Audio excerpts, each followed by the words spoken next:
Hello students, I hope you all are doing great. I am Monica Elawat. Welcome to my channel Level Up Psychology. Here we are preparing for IGNOU PG DRPC entrance exam, and today we will do class 2 of unit 6, which is research methods and statistics in psychology. So let's see which topics we are going to do today. आज हम करेंगे variables and reliability and validity. Okay, so let's start with variables first. Variable क्या होता है? अब जैसे हमें नाम से पता चल रहा है थिंग विच वेरी, है ना, वेरी करे जो, यानी कि चेंज हो. तो वेरिएबल के नाम में ही वेरी है, तो सबसे पहली बात तो ये चेंज हो रहा है. ठीक है, something that is changing. So a variable is something that can change और हैव डिफरेंट वैल्यूज. ठीक है, चेंज का मतलब वैल्यू डिफरेंट हो रही है. ठीक है, अभी जो वैल्यू है थोड़ी देर के बाद, कुछ समय के बाद कुछ और वैल्यू होगी उस चीज की. ठीक है, and the different values must be observable. ठीक है, जो डिफरेंट वैल्यूज आ रही हैं उस वेरिएबल की, वो ऑब्जर्वेबल भी होनी चाहिए. ठीक है, जब हम उसको ऑब्जर्व करेंगे then only we will be able to measure that. ठीक है, सो थर्ड इंपॉर्टेंट कीवर्ड है इसमें मेजरेबल. जो हमारा वेरिएबल है वो मेजरेबल भी होना चाहिए. तो यहाँ पे 3 कीवर्ड आपको याद रखने हैं. वेरिएबल वर्ड आते ही आपके दिमाग में 3 वर्ड्स आने चाहिए. First is change, it is changing, the values are changing. Second, it is observable. Third, it is measurable. ठीक है, तभी वो वेरिएबल है हमारा. ओके, देन साइकोलॉजी डेफिनेशंस, यानी कि जो हमारे डिफरेंट साइकोलॉजिस्ट हुए हैं उन्होंने वेरिएबल के बारे में क्या कहा वो हम देखते हैं. केरलिंगर ने क्या कहा कि variable is a property that takes as different values. ठीक है, वेरिएबल वो है जिसकी कि डिफरेंट वैल्यूज आती हैं, यानी कि इन्होंने चेंज के बारे में बात की. डी एमाटो ने क्या कहा, variable is an attribute of objects और events that can be measured. ठीक है, ये एट्रीब्यूट्स है उन चीज़ों का जिनको कि हम मेजर कर सकते हैं. ठीक है, इन्होंने ये थर्ड कीवर्ड के बारे में बात की. देन है पोस्टमैन एंड एगान. इन्होंने क्या बोला, variable is a characteristic that can take a number of values. ठीक है, अगेन उन्होंने इस चेंज के बारे में बात की. ठीक है, so I hope you will remember. Kerlinger के नाम से आपको आना चाहिए कि डिफरेंट वैल्यूज के बारे में बात की. डी एमेटो के नाम से आना चाहिए कि उन्होंने मेजरेबल एंटिटी के बारे में बात की. पोस्टमैन एंड एगान ने अगेन नंबर ऑफ वैल्यूज के बारे में बात की. ठीक है, तो यहाँ पे था ए प्रॉपर्टी, यहाँ पे है अ कैरेक्टरिस्टिक. इतना डिफरेंस है. ये मैं आपको क्यों हाईलाइट कर रही हूँ, क्योंकि आपको ये डेफिनेशंस थोड़ी सी दिमाग में याद रखनी पड़ेंगी. कई बारी हो सकता है एग्जाम में ये आ जाए, वैसे तो कम आता है लेकिन फिर भी आ जाता है. कई जगह पे एग्जाम्स में इस तरीके से कि डेफिनेशन ऊपर मेंशन कर देते हैं एंड देन पूछ लेते हैं कि किस साइकोलॉजिस्ट ने ये डेफिनेशन दी. ठीक है, तो कुछ कीवर्ड्स अब एज इट इज़ तो ऑफ कोर्स याद नहीं कर पाएंगे एंड कोई मतलब भी नहीं है as it is word to word याद करने का. जो मेन पॉइंट्स हैं, की पॉइंट्स हैं और डिफ्रेंशिएट कर रहे हैं एक को दूसरे से, वो आप याद रखिए ताकि अगर आ जाए क्वेश्चन तो you will be able to attempt it. ठीक है, एंड मेन चीज़ यहाँ से हमें क्या याद रखनी है, वेरिएबल क्या है जिसकी की वैल्यूज चेंज होती हो, उन चेंजिंग वैल्यूज को हम ऑब्जर्व कर सकें एंड मेजर कर सकें. ठीक है, देन हमारा ऑपरेशनल डेफिनेशन. ऑपरेशनल डेफिनेशन क्या होती है? अब जैसे मैं बात करूं एंग्जाइटी की या एग्रेशन की, तो ये क्या है? ये एक कंसेप्ट है बेसिकली. ठीक है, अगर किसी नॉर्मल भी इंसान से आप बात करेंगे जो कि साइकोलॉजी के फील्ड में नहीं है, जिनको इन चीज़ों की ऐसे डेफिनेशंस नहीं पता जो कि एज अ साइकोलॉजिस्ट स्टूडेंट या किसी साइकोलॉजिस्ट को पता होती हैं, तो नॉर्मल अगर आप बात करो कि किसी से पूछो कि एंग्जाइटी क्या होता है, तो आई थिंक उनके दिमाग में कुछ आएगा, है ना. एग्रेशन क्या होता है, गुस्सा क्या होता है, एंगर क्या होता है, हर कोई ये सोच सकता है. ठीक है, क्योंकि ये एक टाइप का कंसेप्ट है ना. हमारे दिमाग में इससे कुछ कंसेप्ट दिमाग में आता है, कुछ आइडिया आता है, कुछ एब्स्ट्रैक्ट आइडिया आता है कि okay what is anger, what is anxiety, है ना, what is sadness, what is happiness. ये सब चीज़ें हमारे दिमाग में आती हैं जब इन चीज़ों का नाम लेते हैं.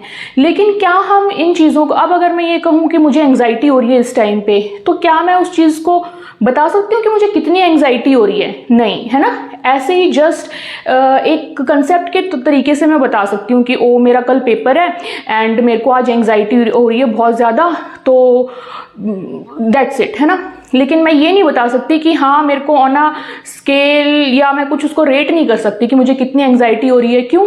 क्योंकि right now it is just an abstract idea in my mind, है ना। सिर्फ एक कंसेप्ट है मेरे दिमाग में, सिर्फ एक एब्स्ट्रैक्ट आइडिया है कि मुझे एंग्जाइटी हो रही है। अब इस एब्स्ट्रैक्ट आइडिया को, ठीक है, ये जो कंसेप्ट है या ये जो एब्स्ट्रैक्ट आइडिया है, इसको जब हम किसी मेथड से गो थ्रू कराएं, ऐसे मेथड से जहां सिस्टमेटिकली हम इसको मेजर कर सकें, ठीक है, तो उसके बाद हमें मिलती है वेरिएबल, ठीक है। और वो जो सिस्टमेटिक मेथड है वो क्या है हमारा, उसमें हम कर क्या रहे हैं एक्चुअली, उसमें हम इसको, इस कंसेप्ट को ऑपरेशनली डिफाइन कर रहे हैं। ऑपरेशनली का मतलब क्या, कि हम उसको इस तरीके से डिफाइन करें कि अब हम उसके ऊपर कोई ऑपरेशन कर पाएं, यानी कि उसको मेजर कर पाएं, ठीक है, उसको ऑब्जर्व एंड मेजर कर पाएं। ओके, तो यहां पे हम इसको ऑपरेशनली डिफाइन कर रहे हैं, ठीक है। अब कंसेप्ट को ऑपरेशनली डिफाइन करके हमारा जो निकलता है उसको वेरिएबल कहते हैं। जब तक ये खाली कंसेप्ट है, यहाँ पे खाली एंग्जाइटी है एक लेमैन लैंग्वेज में, सिर्फ एक कंसेप्ट की फॉर्म में, तब तक सिर्फ हमें इतना पता है कि वो चेंज हो सकती है, ठीक है। क्योंकि मैं कह सकती हूँ थोड़ी देर के बाद अगर मैं थोड़ा कूल डाउन हो जाऊँ तो मैं कह दूंगी कि हाँ अब इतनी एंग्जाइटी नहीं लग रही है ना। एंड थोड़ी जैसे जैसे सपोज कोई एग्जाम है वो पास आता जाएगा तो आई विल से कि ओ एंग्जाइटी तो बहुत बढ़ती जा रही है ना। So I as a concept I can know कि ये चेंजिंग है, ठीक है, इसकी वैल्यू चेंज हो रही है, लेकिन स्टिल मैं इसको ना तो मेजर कर सकती हूँ ना मैं इसको ऑब्जर्व कर सकती हूँ। अब मैं इसको डिफाइन करूँगी ऑपरेशनली। ऑपरेशनली मैं कैसे डिफाइन करूँगी, जैसे हमारे जो क्वेश्चनियर होते हैं उसमें, जैसे एंग्जाइटी का अगर हम स्केल लें, बैक्स एंग्जाइटी इन्वेंट्री आपने सुना होगा, BAI, तो उसमें क्या होता है, उसमें हमारे सिस्टमेटिक स्टैंडर्डाइज तरीके से हमारे क्वेश्चंस होते हैं, इन्वेंट्री होती है, उसको अटेम्प्ट करने के बाद हमारी स्कोरिंग होती है एंड देन ओनली हम कहते हैं कि ओके अब ये जो एंग्जाइटी आई है इसका स्कोर इतना आया है, देन हम उसको मेजर कर सकते हैं, है ना। तो अब जो स्कोर निकल के आया है दैट इज वेरिएबल, ठीक है। तो उस मेथड से गो थ्रू होने के बाद, किसी स्टैंडर्डाइज टेस्ट के मेथड से गो थ्रू होने के बाद ऐसे हम कुछ स्टेप्स बना दें कि जिससे कि हम उसको साइंटिफिकली ऑब्जर्व एंड टेस्ट कर सकें, तो वो बन जाएगा वेरिएबल, ठीक है। अब यहाँ पे ऑपरेशनली डिफाइन करने का मतलब क्या है कि अगर किसी को एंग्जाइटी हो रही है तो उसको मैं क्या दूंगी, सपोज करो एग्जाम्पल मैंने दिया BAI, बैक एंग्जाइटी का टेस्ट उसको दिया करने के लिए, ठीक है। अब उसने वो टेस्ट अटेम्प्ट कर लिया, उसकी एंग्जाइटी यहाँ से मैंने ऑपरेशनली डिफाइन कर दी, यहाँ पे उसका स्कोर आया कुछ भी, ठीक है। तो स्कोर जब आया, स्कोरिंग के बाद उसकी जो भी एंग्जाइटी की वैल्यू आई, सपोज माइल्ड एंग्जाइटी या व्हाटएवर जो आया, that is a variable now, ठीक है, जिसको कि मैंने मेजर किया, मैंने ऑब्जर्व किया, ठीक है। How it was possible, by using that inventory, that questionnaire, ठीक है। सो आई होप आपको ये समझ आया है कि पहले होता है एक कंसेप्ट, एक एब्स्ट्रैक्ट आइडिया होता है, जो भी चीज़ें होती हैं उनको हम ऑब्जर्व एंड मेजर नहीं कर पाते हैं एज सच, जब हम उनको ऑपरेशनली डिफाइन करते हैं, ठीक है। अब जैसे ऑपरेशनली डिफाइन में हम कैसे कैसे क्वेश्चन पूछते हैं कि how often you feel anxious about something which is going to happen in the near future, है ना। तो उसमें हम क्वेश्चन कैसे पूछेंगे, very often, very rare, rare, इस टाइप से क्वेश्चन पूछेंगे, है ना। या in past 10 days how often did you have high heart rate, इस तरीके से, है ना। तो हम ये उस चीज़ को जानने की कोशिश करेंगे, उस चीज़ को मेजर करने की कोशिश करेंगे, ऑब्जर्व करने की कोशिश करेंगे through the operational definition, okay. तो इस टाइप के जो क्वेश्चन रहेंगे and based on that answers जो स्कोरिंग रहेगी, तब हमारी वो जो चीज़ है, वो एक एब्स्ट्रैक्ट आइडिया है, वो एक वेरिएबल बन जाता है, ठीक है। अब उस वेरिएबल का कोई मतलब है साइंटिफिकली, ओके। जब तक ये कंसेप्ट था, आइडिया था, it is not scientific, it is just an idea, abstract idea. जब ये वेरिएबल बन जाता है तो ये एक अब साइंटिफिक एंटिटी हो गई। अब इसको हम अपने हाइपोथेसिस में यूज़ कर सकते हैं, हम इसको हाइपोथेसिस टेस्टिंग में यूज़ कर सकते हैं, ठीक है। जब तक ये वेरिएबल नहीं बना था, हम इसको अपने हाइपोथेसिस टेस्टिंग के लिए यूज़ नहीं कर सकते, ओके। तो ये इंपॉर्टेंस होती है हमारी ऑपरेशनल डेफिनेशंस की, ओके। ऑपरेशनल डेफिनेशंस क्या करती हैं? किसी भी एब्स्ट्रैक्ट आइडिया को, किसी भी कंसेप्ट को वो कन्वर्ट करती हैं वेरिएबल में, okay. So I hope it is clear. So an operational definition tells exactly how a concept will be measured और ऑब्जर्व्ड इन अ स्टडी, ठीक है। It translates a theoretical idea into something concrete that can be measured. Theoretical concepts like anxiety या motivation, hunger, intelligence, ये सब abstract idea है ना, हर कोई समझता है इनको in the form of concepts. They exist in our mind, but can't be seen directly. But हम बता नहीं सकते कि उनकी क्या value है ना, measurable value क्या है। टू स्टडी दैम साइंटिफिकली, अगर हम इनको साइंटिफिकली स्टडी करना चाहते हैं, then we need a specific measurable way, ठीक है। ये जो स्पेसिफिक मेजरेबल वे है, यही है इनको ऑपरेशनली डिफाइन करना। To represent them, without it researchers can't test hypothesis और कंपेयर द रिजल्ट्स, ठीक है। वही चीजें जो मैंने आपको बताई। नेक्स्ट अगेन वही डेफिनेशंस हैं। एब्स्ट्रैक्ट कंसेप्ट क्या होता है? Something we can not measure directly, ठीक है। हम एब्स्ट्रैक्ट को मेजर नहीं कर सकते डायरेक्टली। एग्जाम्पल्स वही anxiety, motivation, hunger, intelligence, whatever you can think of as a concept, ठीक है। दीज एग्जिस्ट इन थ्योरी, ये थ्योरी की तरह होते हैं, हमारे माइंड में होते हैं as a general idea. Variable क्या है? वेरिएबल वो चीज़ बन जाती है जिसको कि हम अब मेजर हो रही है वो, ठीक है, साइंटिफिक चीज़ है। A concrete, observable and measurable, ठीक है। Observable and measurable version of that concept, उसी कंसेप्ट का ऑब्जर्वेबल एंड मेजरेबल वर्जन है ये, created using N operational definition, ठीक है। आई होप इसमें कुछ न्यू नहीं है, you can understand it now. Example जो मैंने आपको बताया वैसे ही है। एब्स्ट्रैक्ट आइडिया था, फॉर एग्जाम्पल एंग्जाइटी, उसमें हमने ऑपरेशनली उसको डिफाइन किया using some any scale. For example मैंने यहाँ ले लिया बैक एंग्जाइटी इन्वेंट्री। अब जो उसमें जो मेजर होके आया है वो हमारा जो स्कोर आया दैट इज वेरिएबल, ठीक है। अब उसको हम यूज कर सकते हैं अपने हाइपोथेसिस टेस्टिंग के लिए scientifically. Okay, so I hope it is clear. Slides में लास्ट में रन कर दूंगी, अगर आपको नोट करना हो तो आप नोट कर लेना, एंड अभी समझने में ध्यान देते हैं, ठीक है। अब हम करेंगे टाइप्स ऑफ वेरिएबल्स, ठीक है। वेरिएबल कितने टाइप के होते हैं? टाइप्स ऑफ वेरिएबल शुरू करने से पहले मैं आपको ये बोलूं कि वेरिएबल जो है ये बहुत इंपॉर्टेंट टॉपिक है आपके रिसर्च मेथड एंड स्टैटिस्टिक्स वाली यूनिट में। नो मैटर आप कोई भी एग्जाम दें, ठीक है, वेरिएबल से क्वेश्चन आते ही आते हैं। सो इसको स्किप नहीं करना, इसको अच्छे से समझना। एंड क्वेश्चंस टफ नहीं होते हैं, लेकिन वेरिएबल्स काफ़ी टाइप के हैं तो कंफ्यूज हो जाते हैं कई बारी ना स्टूडेंट्स उसको एग्जाम में अटेम्प्ट करते टाइम कि अरे ये भी पढ़ा था, ये भी पढ़ा था, लेकिन इसमें से है कौन सा, है ना। तो ये चीज़ हो जाती है, इसको ध्यान से पढ़ना, समझना, याद करके रखना ताकि आपको क्वेश्चन मिस ना हो, क्योंकि क्वेश्चन तो इसमें से फॉर श्योर आएगा, ठीक है। बहुत इंपॉर्टेंट टॉपिक है ये वेरिएबल। SOR मॉडल, ठीक है। अब यहाँ पे हम टाइप्स ऑफ वेरिएबल करेंगे। कुछ वेरिएबल्स हमारे SOR मॉडल पे बेस्ड हैं, ठीक है। SOR क्या मतलब है? S is for stimulus, O is for organism and R is for response, ठीक है।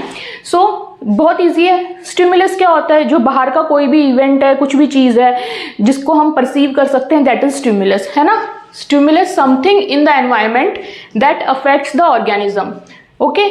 जैसे कि लाइट हो गया, शॉक हो गया, तो ये कौन सी जो एनवायरमेंटल वेरिएबल्स हैं वो क्या होंगे? आपके स्टिमुलस वेरिएबल्स, ठीक है।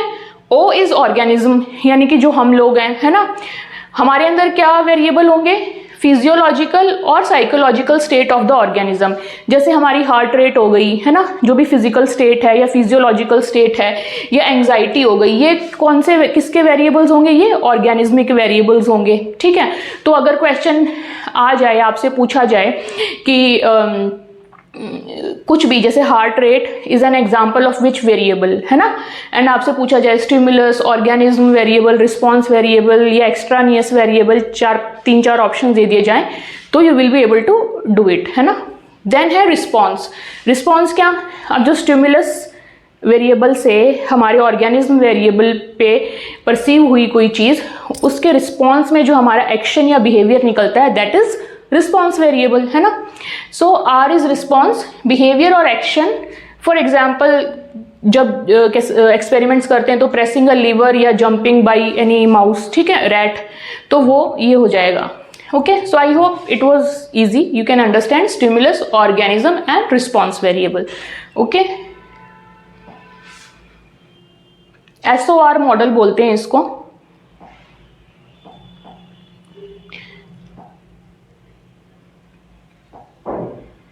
ओके, अब हम एक एक्सपेरिमेंट, एक एग्जाम्पल से यहाँ पे वेरिएबल्स को समझने की कोशिश करेंगे। ठीक है, अब सपोज करो 2 लोग हैं,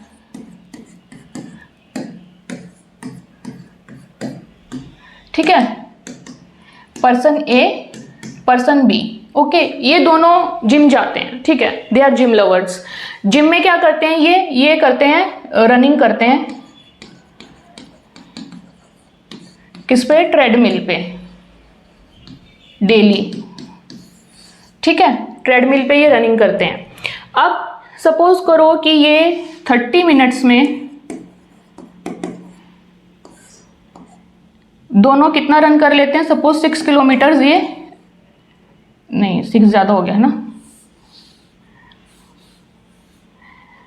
सपोज ये 4 किलोमीटर्स रन करते हैं 30 मिनट्स में दोनों, अप्रॉक्सीमेटली। कभी 4.1 किस ऊपर नीचे थोड़ा बहुत होता रहता है, लेकिन ऑन एन एवरेज 4 किलोमीटर्स ये डेली रन करते हैं 30 मिनट्स के लिए ट्रेडमिल पे, ठीक है।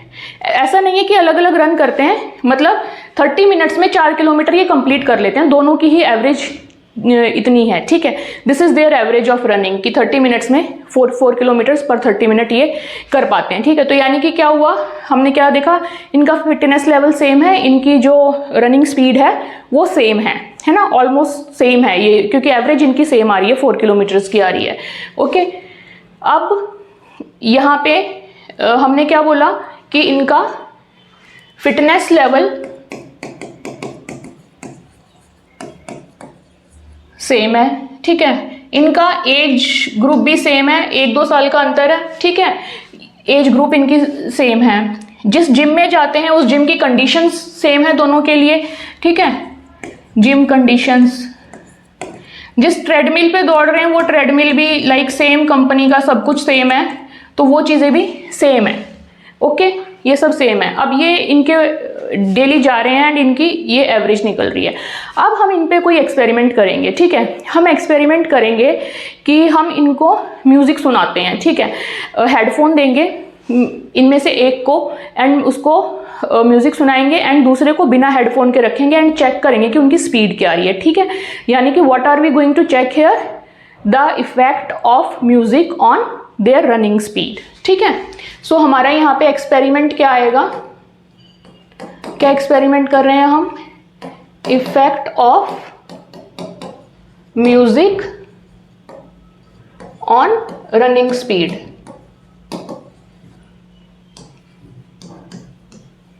ठीक है। तो यहां पे हमारा कॉज क्या है, म्यूजिक, इफेक्ट क्या है, स्पीड, रनिंग की स्पीड, है ना। ये समझ आया इतना कि म्यूजिक को एज अ कॉज यूज करके हम देखेंगे कि रनिंग स्पीड का क्या रिजल्ट आ रहा है ना। तो इफेक्ट क्या हो गया, रनिंग स्पीड हो गई, ठीक है। अब सपोज करो हमने हेडफोन दिए अपने एक्सपेरिमेंट में बी को, ठीक है, इसको हमने हेडफोन दे दिया। ये अब हेडफोन नेक्स्ट डे आए, एक हमने कोई डे चूज़ किया उस दिन एक्सपेरिमेंट के लिए, ये आए एंड हमने इसको हेडफोन दे दिया 30 मिनट्स के लिए, इसको दे दिया हमने कुछ भी नहीं, नॉर्मल जैसे हमेशा आता था, ठीक है। अब हमने देखा इनका लास्ट में रिजल्ट कि 30 मिनट्स में इसकी ए वाले की अभी भी एवरेज जो है 4 किलोमीटर्स आ रही है एंड इसने बी वाले ने 5 किलोमीटर्स कंप्लीट कर लिए, ठीक है। हमारे एक्सपेरिमेंट में ये रिजल्ट आया, ओके। सो अब हमने क्या देखा कि हेडफोन लगाने से, म्यूजिक सुनने से उसकी स्पीड इंक्रीज हो गई, है ना। That's what we observe. So हमारी इसमें क्या रिजल्ट निकला कि बी की जो स्पीड है, रनिंग स्पीड,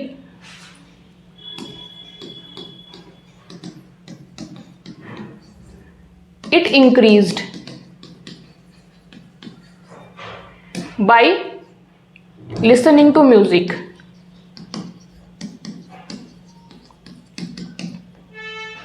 ठीक है, इतना समझ आ रहा है।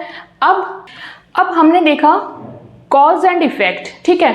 तो जो कॉज है वो होता है इंडिपेंडेंट, ठीक है, दैट वी आर मैनिपुलेटिंग, कि एक को म्यूजिक दे रहे हैं एक को नहीं दे रहे हैं, ठीक है। म्यूजिक को यहाँ मैनिपुलेट किया जा रहा है और कोई चीज तो नहीं है ना यहाँ पे जो मैनिपुलेट हो रही है, जिसको कि हम खुद से मैनिपुलेट कर रहे हैं, हम अपना इंटरवेंशन देके मैनिपुलेट कर रहे हैं।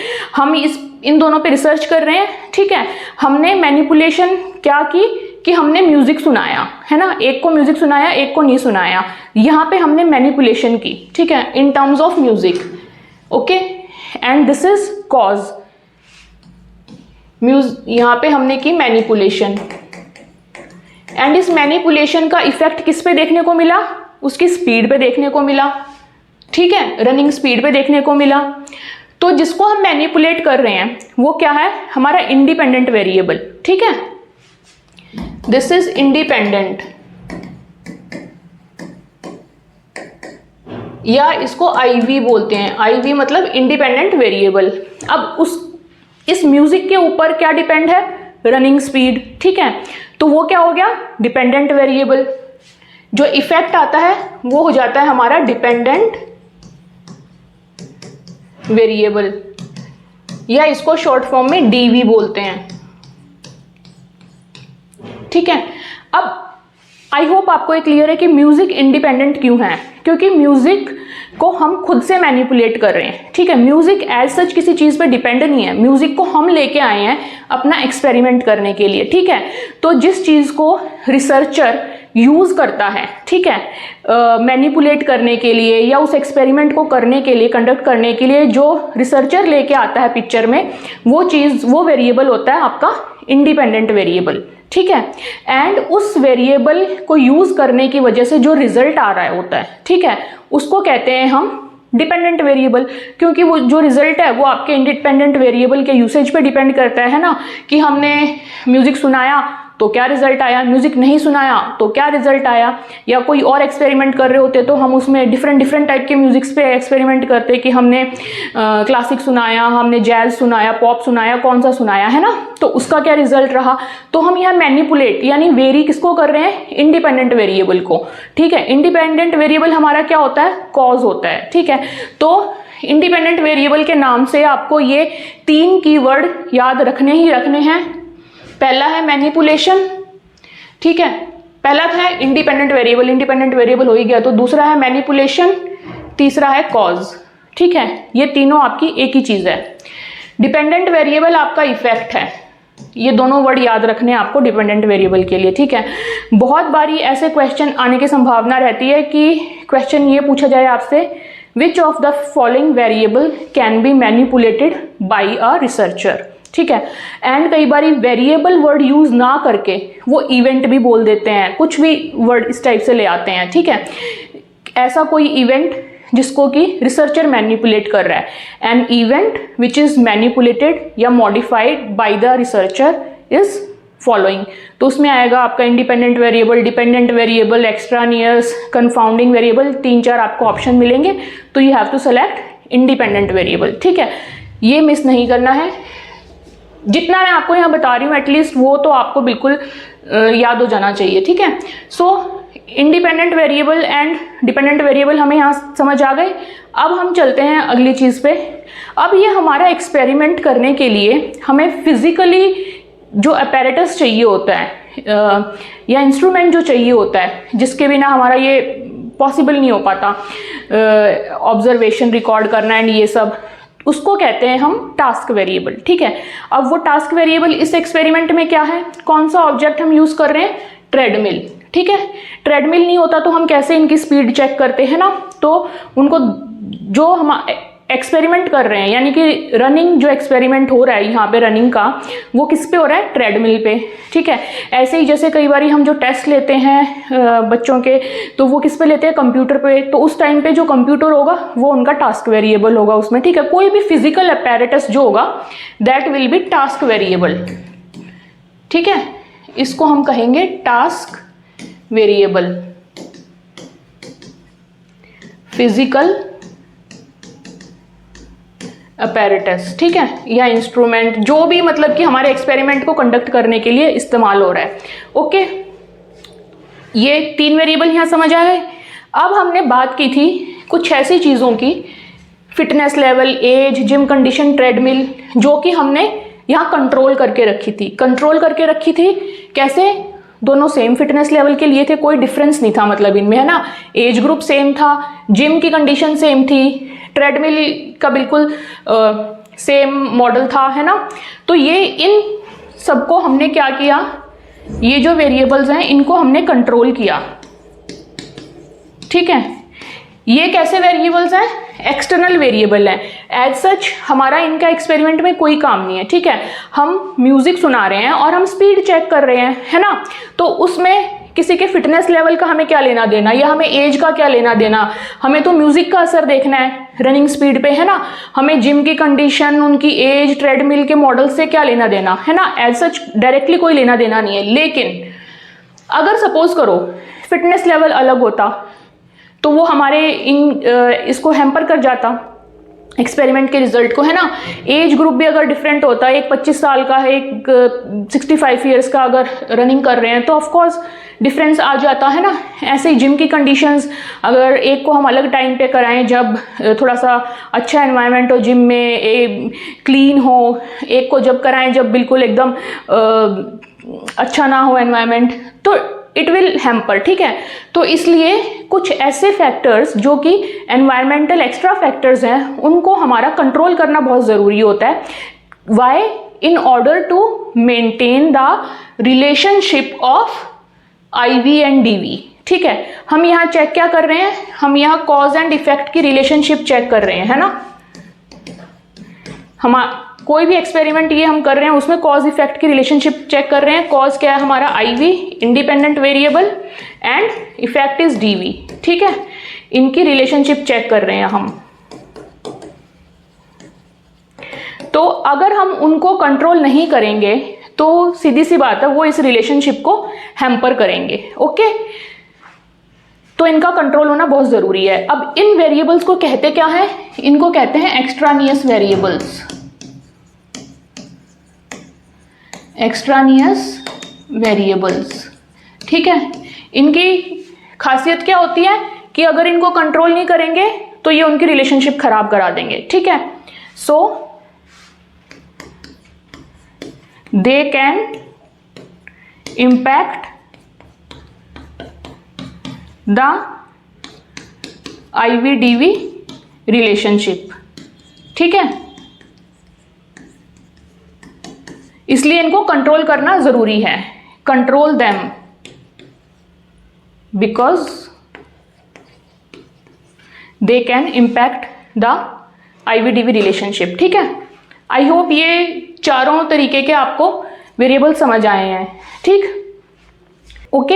एक बार मैं आपको फिर से ये थोड़ा सा रिवाइज करा देती हूँ यहाँ पे। जब हम एक्सपेरिमेंट कंडक्ट करते हैं तो एज अ रिसर्चर जब हम ऐसा वेरिएबल लेके आते हैं पिक्चर में जिसको हम मैनिपुलेट करते हैं कि हम अच्छा हम ये करते जाएंगे और इसका असर हम चेक करेंगे, ठीक है, तो उस वेरिएबल को हम कहते हैं इंडिपेंडेंट वेरिएबल, एंड वो होता है हमारा कॉज, ठीक है। कॉज की तरह वो एक्ट करता है। अब जो उसका जो रिजल्ट आता जा रहा है जिसको हम नोट कर रहे हैं, ऑब्जर्व कर रहे हैं, रिकॉर्ड कर रहे हैं, उसको कहेंगे हम डिपेंडेंट वेरिएबल या इफेक्ट। ठीक है, ये हो गया हमारा। उसके बाद जहाँ पे वो हम एक्सपेरिमेंट कंडक्ट कर रहे हैं उसके लिए कुछ फिजिकल चीज़ें हमें चाहिएंगी ना, जिसके ऊपर हम उसको अटेम्प्ट करवा रहे हैं अपना एक्सपेरिमेंट। ठीक है, तो उसको कहेंगे हम टास्क वेरिएबल।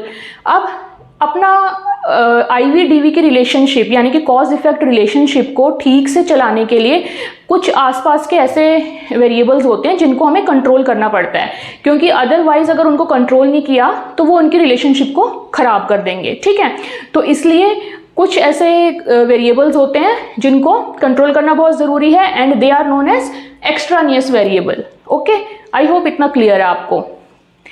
अब हमारा एक्सपेरिमेंट यहाँ हो गया। ठीक है, सपोज करो हमने ये एक्सपेरिमेंट कल किया था। अब आज की डेट में ये बी आता है हमारे पास, रिसर्चर के पास आता है बी, और बड़ा खुश नज़र आ रहा होता है। हम इससे पूछते हैं कि अरे क्या हुआ, बहुत खुश हो आप तो फिर वो कहता है कि हाँ मेरी ना बेट लगी हुई थी किसी से कल कि मैं आज 30 मिनट्स में 5 किलोमीटर्स रन करके दिखाऊंगा। तो मैंने कर लिया वो रन कल एंड मैं अब बेट जीत गया, so that's why I am very happy. तब हम सोचेंगे कि हमने तो इसको हेडफोन दिए थे, म्यूज़िक दिए थे, है ना, म्यूज़िक दिया था, तो ये तो म्यूज़िक का असर था कि ये इतना अच्छा रन कर गया, 1 किलोमीटर ज़्यादा रन कर गया। लेकिन अब हमारे दिमाग में आएगी कि यार कल तो ये हाईली मोटिवेट होके भी आया था, चैलेंज लेके आया था कि आज मैं रन करूँगा ही करूँगा, तो इसका जो मोटिवेशन लेवल था वो नो डाउट बहुत ज़्यादा था।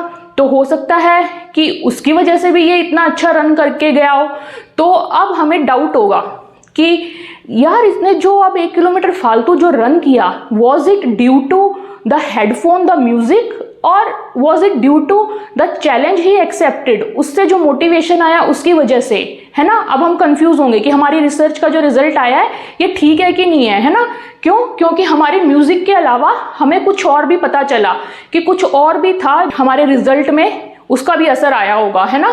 तो किसके बारे में पता चला हमें यहाँ?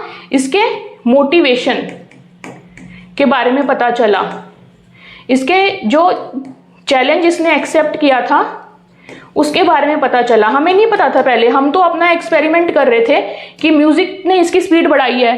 अब लेकिन जब हमें पता चला ये, तो ऑफ कोर्स लोग चैलेंज को बीट करने के लिए खूब कर लेते हैं, है ना, स्पीड बढ़ा ली उसने। अब तो हम यहाँ पे कंफ्यूज होंगे एंड हम डाउट करेंगे अपने रिजल्ट पे।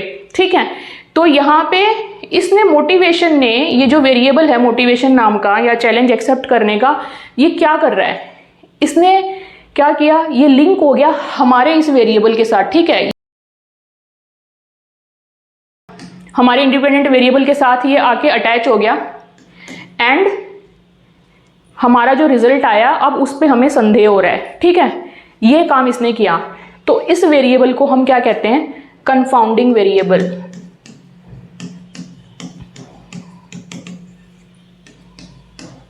ठीक है, कंफाउंडिंग वेरिएबल की खासियत क्या होती है? ये हमारे इंडिपेंडेंट वेरिएबल के साथ आके मिल जाता है, हमें पता भी नहीं चलता, एंड बाद में जो है जब रिजल्ट आता है तो वो जो रिजल्ट होता है वो अनक्लियर रिजल्ट की तरह हमें लगता है। ठीक है, कुछ श्योर रिजल्ट नहीं होता फिर। ठीक है, क्योंकि यहाँ पे भी जब हमने एग्जाम्पल देखा तो हमें लगा कि ये तो फिर हमारा एक्सपेरिमेंट जो है डायरेक्ट अपने इंडिपेंडेंट वेरिएबल का रिजल्ट नहीं है ना।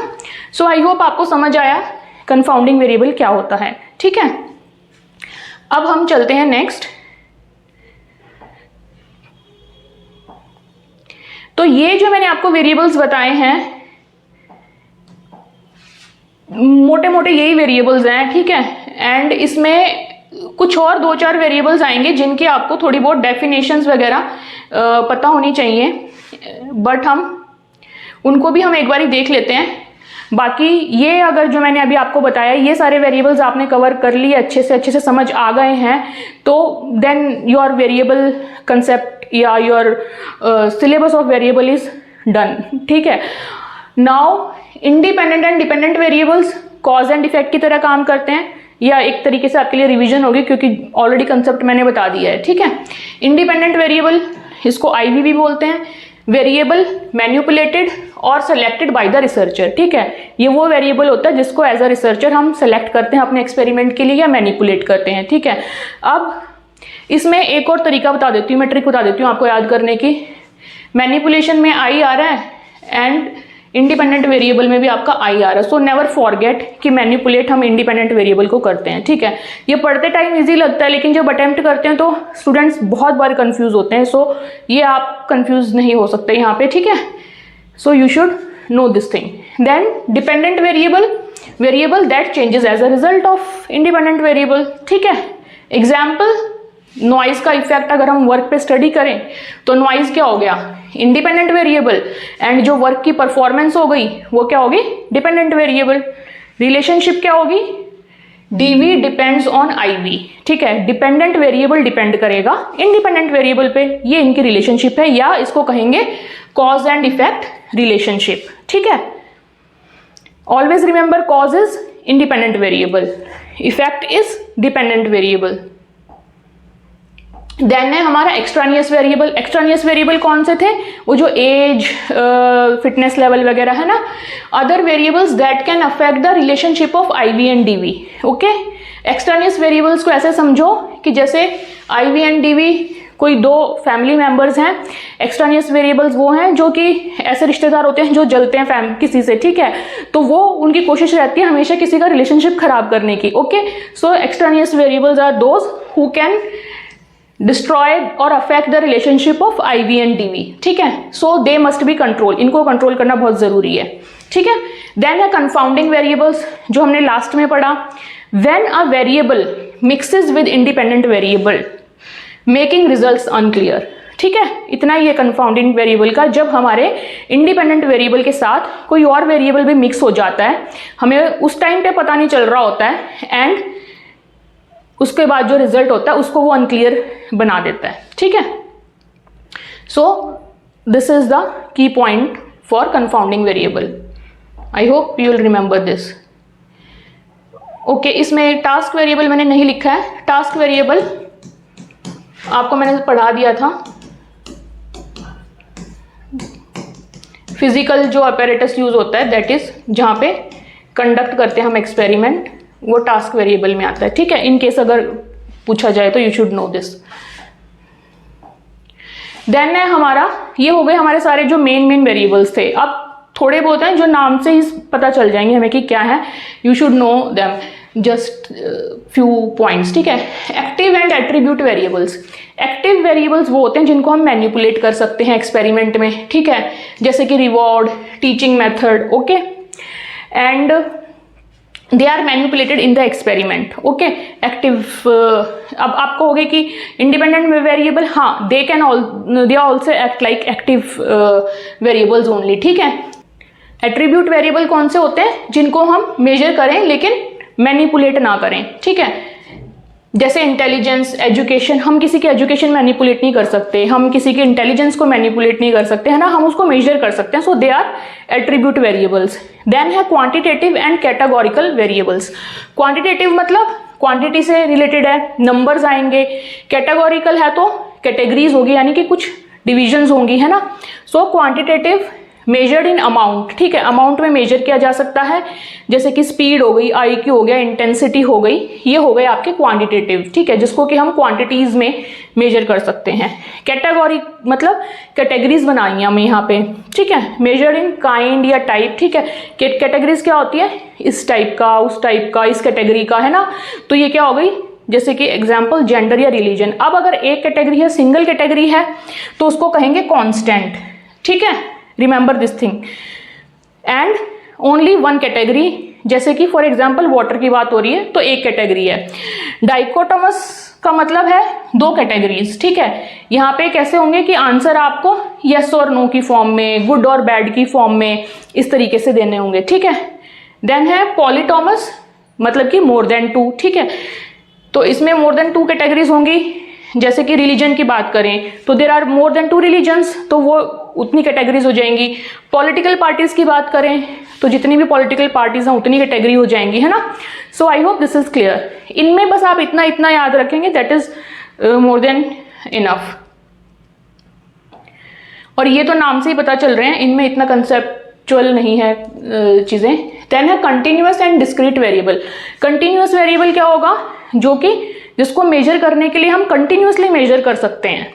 डिस्क्रीट वेरिएबल क्या होगा कि जिसको हम ऐसे ऐसे टुकड़ों में उसको हम मेजर करेंगे या काउंट करेंगे बेसिकली, ठीक है।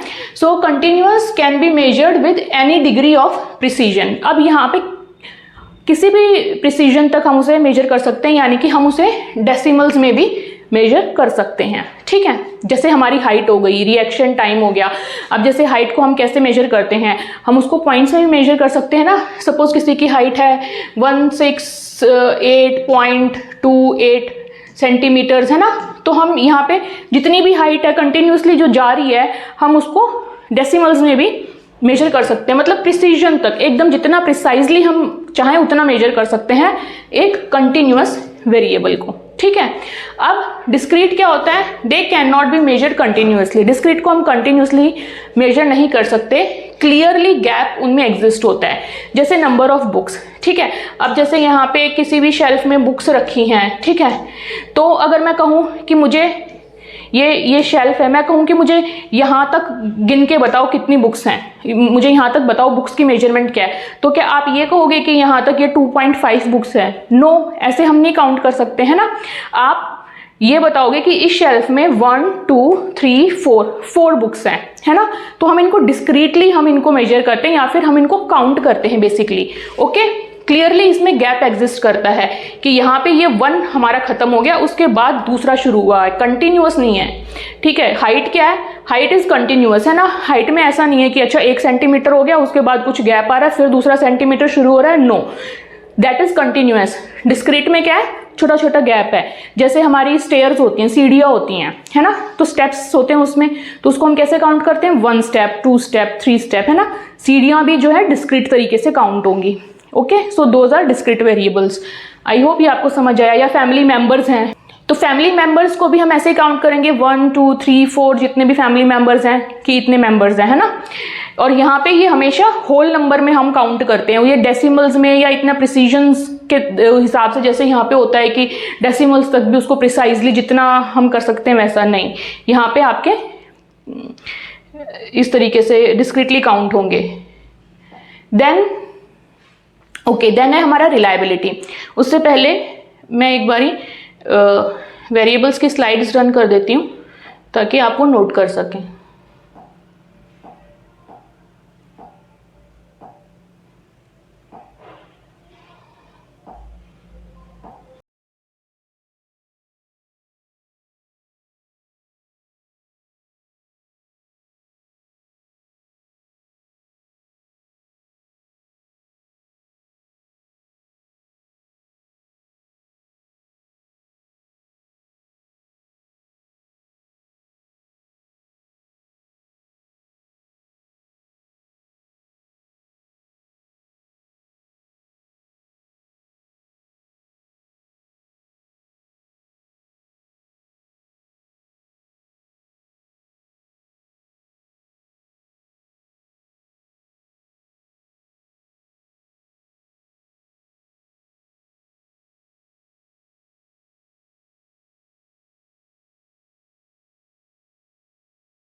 आपको इसमें अगर याद करने की ट्रिक देखनी है तो यू कैन सी कि यहाँ पे हम जो रिजल्ट आता है उसको देख के कंफ्यूज हो जा रहे थे ना कि ये कुछ तो दिक्कत हुई है, कुछ अनक्लियर हुआ है, कंफ्यूजिंग हो जाता है।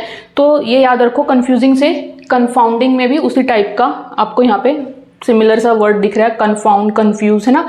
तो रिमेंबर दिस थिंग, ठीक है, कि ऐसा कोई इंडिपेंडेंट वेरिएबल के साथ आके मिक्स हो जाता है वेरिएबल, जिसकी वजह से हमारा रिजल्ट जो है अनक्लियर हो जाता है। क्योंकि हमने जो एक्सपेरिमेंट किया था उसमें फिर हम कंफ्यूज हो गए थे कि अरे ये इसकी स्पीड इंक्रीज कैसे हुई, है ना।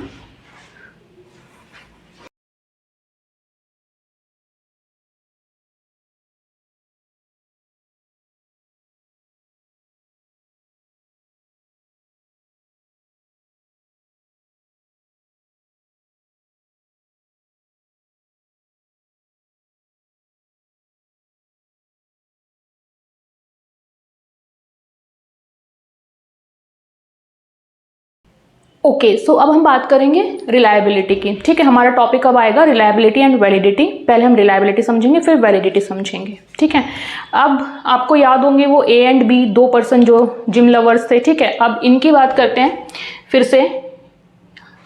ए जाता है सपोज जिम में, डेली अपना वेट मेजर करता है। ठीक है, ये वेइंग मशीन है।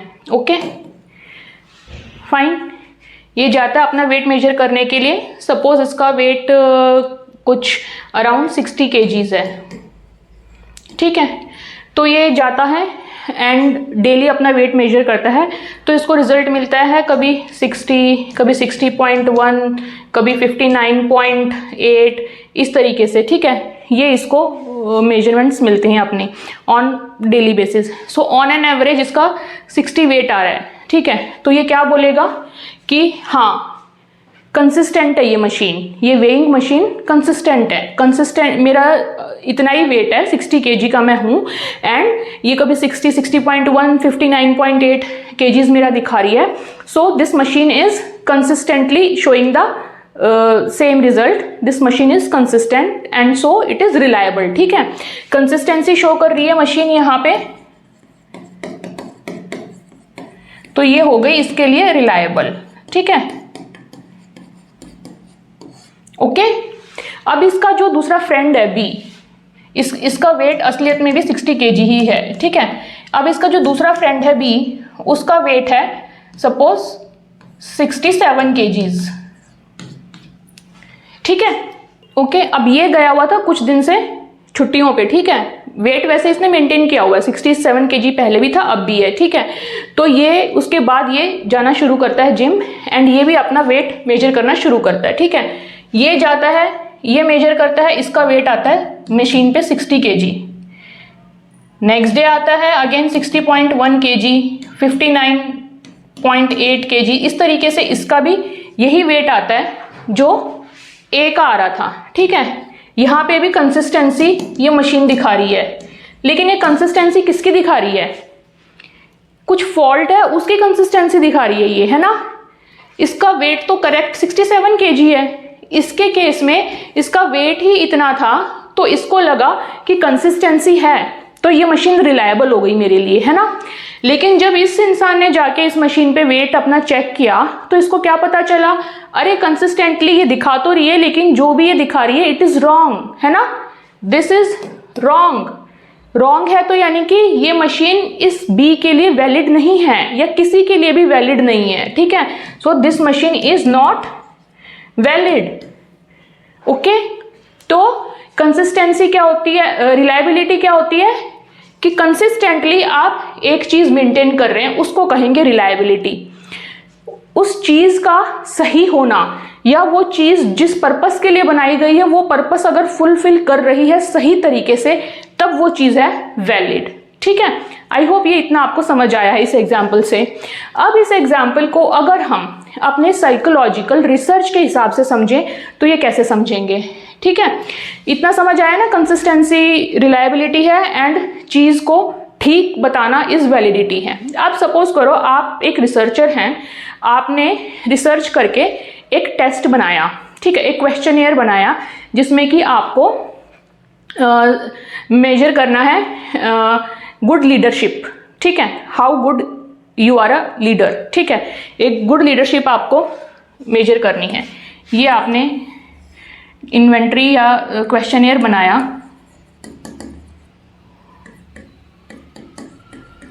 ठीक है, टू मेजर लीडरशिप स्किल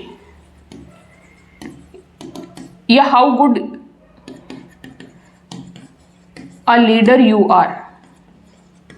ठीक है, ये आपने बनाया, ये क्वेश्चनियर आपने अपनी रिसर्च करके बनाया। अब मुझे इस टेस्ट आपकी इस क्वेश्चनियर की रिलायबिलिटी एंड वैलिडिटी चेक करनी है। ठीक है, तो मैं कैसे चेक करूंगी?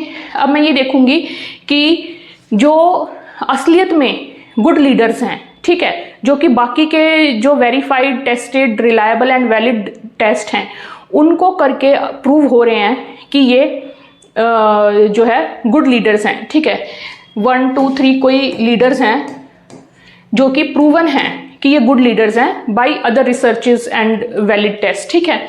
तो मैं उन पे आपका टेस्ट करवाऊंगी, ठीक है, आपका टेस्ट उनसे अटेम्प्ट करवाऊंगी एंड मैं देखूंगी अगर कंसिस्टेंटली सेम रिजल्ट आ रहा है तो इसका मतलब आपका टेस्ट रिलायबल है। आपका टेस्ट भी अगर यही दे रहा है कि हाँ दे आर गुड लीडर्स, तो इसका मतलब आपका टेस्ट रिलायबल है, ठीक है। अब वैलिड देखने के लिए मैं क्या करूंगी कि मैं देखूंगी कि क्या आपका टेस्ट सच में लीडरशिप स्किल को ही टेस्ट कर रहा है, कहीं ऐसा तो नहीं कि ये टेस्ट कर रहा हो कम्युनिकेशन स्किल को, कि कम्युनिकेट कितना अच्छा कर रहा है कोई, है ना, कम्युनिकेट स्किल को चेक कर रहा हो या मोटिवेशन क्वेश्चन को चेक कर रहा हो, है ना। तो अगर आपका लीडरशिप स्किल के लिए बना है तो लीडरशिप को ही चेक करें, ओके। तो इस तरीके से I will check the validity, है ना। इसकी जगह आप एंग्जाइटी का ले लो। अगर एंग्जाइटी का स्केल आपने बनाया तो उसकी रिलायबिलिटी वैलिडिटी मैं कैसे इंश्योर करूंगी कि मैं उन लोगों से भरवाऊंगी फॉर्म जिनको की प्रूवन एंग्जाइटी है, ठीक है। ये एग्जाम्पल दे रही हूं मैं, और भी तरीके हैं रिलायबिलिटी वैलिडिटी चेक करने के, जस्ट आपको एक बार कंसेप्चुअल पता हो कि रिलायबिलिटी वैलिडिटी क्या है, ठीक है। तो जिसको एंग्जाइटी है सपोज मैं उससे फॉर्म फिल कराऊंगी एंड आपके फॉर्म से भी अगर जो स्कोरिंग आपने तरीका बताया जो भी रिजल्ट आने का, तो उस हिसाब से भी अगर उस क्वेश्चनेयर में एंग्जाइटी प्रूव हो जाती है तो इसका मतलब, एंड बार बार कराती हूँ वो टेस्ट तो प्रूव होती है एंग्जाइटी, तो then your test is reliable, ठीक है। कंसिस्टेंसी मेंटेन कर ली आपके टेस्ट ने। अब सपोज करो कि टेस्ट आपने बोला एंग्जाइटी का बनाया है, लेकिन निकल के उसमें जो प्रूव आ रहा है, जो वो एक्चुअली जो मेजर कर रहा है, जो क्वेश्चंस हैं उसके अंदर, they are based on checking the sadness, ठीक है, sadness in day to day life, unhappiness check कर रहे हैं तो वो हो गया इनवैलिड टेस्ट। एंग्जाइटी का वो टेस्ट नहीं है फिर, है ना, तो वो इनवैलिड टेस्ट हो गया, ठीक है। आई होप ये समझ आया आपको इतना, है ना। अब एंड एक और एग्जांपल इसमें मैं जोड़ देती हूँ। सपोज एक बच्चा फेल कर गया साइंस के पेपर में, लेकिन वो बार बार जा रहा है मैथ्स का पेपर देने, तो कंसिस्टेंसी तो उसने मेंटेन कर ली कि मैं बार बार जा रहा हूँ पेपर देने, लेकिन फेल ही हो रहा हूँ हर बारी। क्यों फेल हो रहा है? क्योंकि वो मैथ्स का पेपर देने जा रहा है, पास हो रहा है उसको साइंस का पेपर देके, ठीक है, तो उसको साइंस का पेपर देना चाहिए। सो दैट इज हाउ कंसिस्टेंसी है उसकी जाने में, लेकिन उसकी वैलिडिटी नहीं है पेपर अटेम्प्ट करते टाइम, ठीक है। सो अब हम बात करेंगे रिलायबिलिटी की। ये थोड़ा कंसेप्चुअल था, आप एक एक करके समझते हैं। रिलायबिलिटी क्या है? कंसिस्टेंसी और रिपीटेबिलिटी ऑफ मेजरमेंट, ठीक है। हमने समझ लिया यहाँ तक कि कंसिस्टेंसी या रिपीटेडली हम जब एक चीज को मेजर करते हैं एंड उसमें कंसिस्टेंट रिजल्ट आते हैं तो हम कहते हैं भाई ये चीज रिलायबल है, ठीक है। Test is reliable if same results are obtained under same conditions, ठीक है। कंडीशंस भी हमारी सेम होनी चाहिए, okay. Reliability is estimated not measured exactly, ठीक है। तो रिलायबिलिटी जो है वो हम एस्टिमेट करते हैं, एग्जैक्टली मेजर नहीं करते हैं, ओके। क्योंकि हर बारी थोड़ा थोड़ा तो डिफरेंस आएगा, है ना, हर उसको चेक करते टाइम। तो आई होप ये आपको इतना क्लियर है रिलायबिलिटी में। पहली बात तो क्या, same results under same conditions आने चाहिए, बार बार उसके जो रिजल्ट्स हैं वो सेम रिपीट होने चाहिए, and it is estimated not measured. Measure करते हैं तो हम एग्जैक्ट चीज बताते हैं, एस्टिमेट करते हैं तो अप्रोक्सीमेट चीज आती है ना।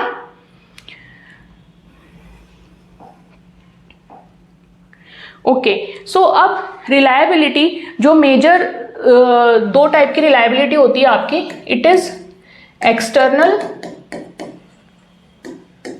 Reliability and internal reliability.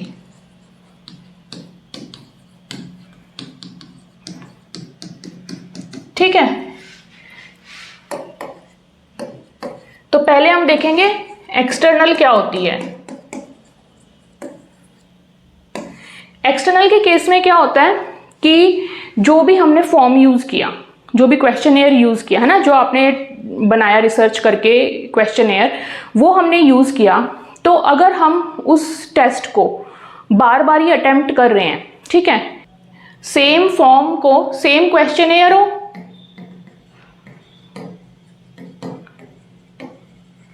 ठीक है, इसको सेम पर्सन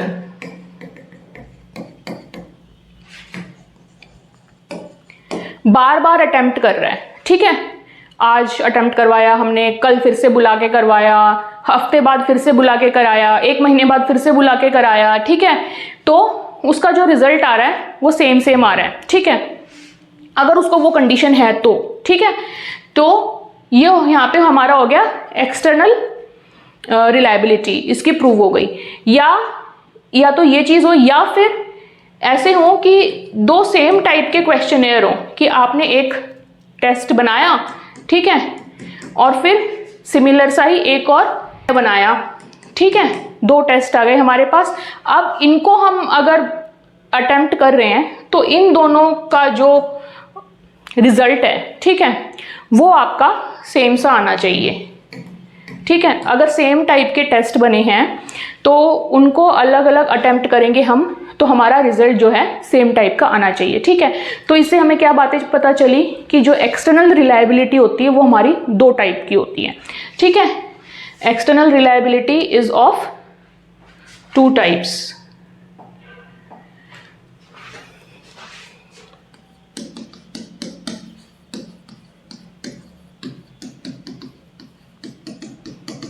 ठीक है, पहली हो गई टेस्ट रीटेस्ट, यानी कि उसी टेस्ट को बार बार दे रहे हैं, ठीक है। यहां पे एक ही फॉर्म है, 1 फॉर्म मतलब जो क्वेश्चनर बनाया है, 1 सैंपल, सेम सैंपल है, वो ही रिपीटेडली उस टेस्ट को दे रहा है, ठीक है। यहां दूसरा क्या हो गया हमारा, दूसरा इसका हो गया पैरेलल फॉर्म्स। पैरेलल फॉर्म्स में क्या हो गया, हमारे 2 फॉर्म्स हैं, 2 फॉर्म्स, ठीक है। तो यहां पे जो रिजल्ट आ रहा है वो भी सेम है, यहां पे 2 फॉर्म्स को अलग अलग यूज करने से भी जो रिजल्ट आ रहा है वो सेम है, ठीक है। तो ये हो गए हमारे 2 टाइप के एक्सटर्नल रिलायबिलिटी, टेस्ट रीसेट या पैरेलल फॉर्म्स। 2 टाइप से हम एक्सटर्नल रिलायबिलिटी इंश्योर करते हैं, ठीक है। तो ये भी इंपॉर्टेंट है एग्जाम पॉइंट ऑफ व्यू से। कई बार आज आता है कि which of the following is external reliability, उसमें अभी हम और भी आगे पढ़ेंगे चीज़ें, तो उसके ऑप्शंस आ जाएंगे, तो आपको बताना होगा, ठीक है। टेस्ट रीसेट है या पैरेलल फॉर्म्स है, एटलीस्ट आपको इनके नाम तो ज़रूर याद होने चाहिए, एंड आई होप कि आपको कंसेप्चुअली भी ये चीज़ याद रहेगी, ठीक है। अब यहाँ पे चैलेंज क्या आता है, चैलेंज इसमें यह आता है कि अगर सेम बंदा है और वो सेम क्वेश्चन पेपर अटेम्प्ट करने आ रहा है बार बार, ठीक है, तो ये भी तो हो सकता है ना कि उसको क्वेश्चन याद हो जाए, है ना, एंड वो अगली बार आके कुछ और आंसर कर दे, या फिर वो एब्सेंट हो जाए जिस दिन उसको टेस्ट देना है, तो उस दिन का स्कोर हमें नहीं मिलेगा, है ना। तो ये यहाँ पे चैलेंज आ सकता है। पैरेलल फॉर्म में क्या चैलेंज आ सकता है कि हमने एक फॉर्म तो बना लिया, ठीक है, अब उसके ही जैसा दूसरा फॉर्म, एकदम सिमिलर फॉर्म बनाना इज नॉट दैट ईजी, है ना, उसमें टाइम भी लगता है, उसमें काफ़ी एफर्ट्स भी लगते हैं, so that could be the challenge here, okay. यहाँ पे 1 form 1 sample, you can instead of 1 you can write same form, ठीक है। 1 तो मतलब अलग भी हो सकता है, बट 1 आई होप आपको मतलब तो समझ ही आ गया, but same is more correct word. Same form को, ठीक है, सेम टेस्ट सेम सैंपल, इनके स्कोर्स को हम कोरिलेट करेंगे यहाँ पे, ओके। एंड यहाँ पैरेलल फॉर्म्स में हम क्या करेंगे, यहाँ पे 2 इक्विवेलेंट फॉर्म्स हैं फॉर ऑफ अ टेस्ट। ये क्या है, 2 equivalent forms of a test, ठीक है, सिमिलर टाइप के टेस्ट हैं दोनों के दोनों, एंड यहाँ पे इनके स्कोर्स को हम कोरिलेट करने की कोशिश करेंगे। अगर सेम से आए तो इसका मतलब एक्सटर्नल रिलायबिलिटी आपकी प्रूव होती है, ओके। एंड टेस्ट रीटेस्ट में आपके चैलेंजेस क्या आ सकते हैं, लिमिटेशंस क्या आ सकती हैं यहाँ पे,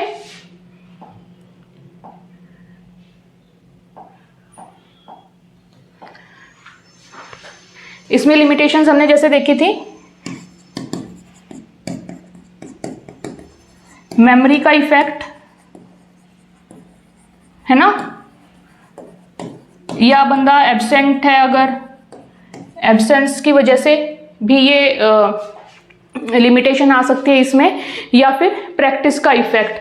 प्रैक्टिस हो गई है तो फटाफट उसको पढ़ेगा भी नहीं क्वेश्चन को, उससे पहले ही फटाफट दे देगा इंसान जवाब। प्रैक्टिस इफेक्ट, ठीक है। यहाँ पे लिमिटेशन क्या है कि भाई दूसरा सेम टाइप का इक्विवेलेंट टाइप का फॉर्म बनाना इज रियली टफ, ठीक है।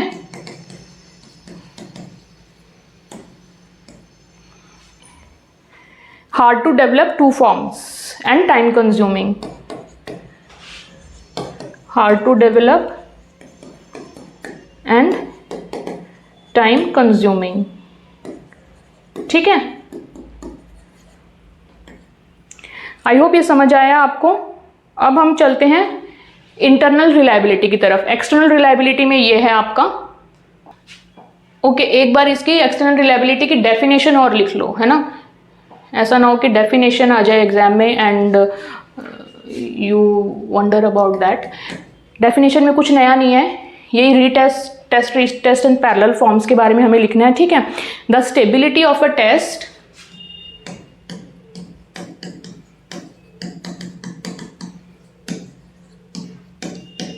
ठीक है, और मेजरमेंट, जो भी हम टेस्ट कर रहे हैं it is a measurement only ना,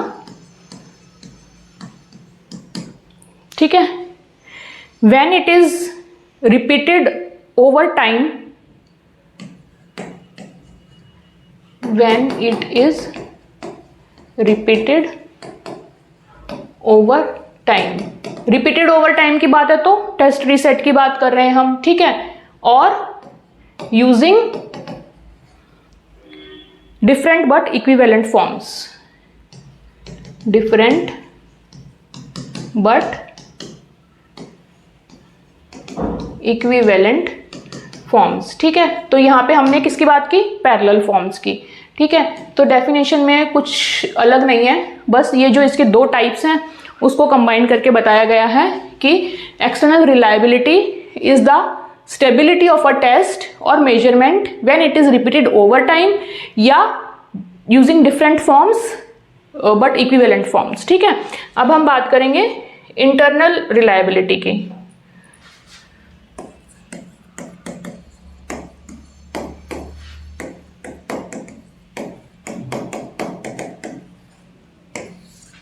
ठीक है,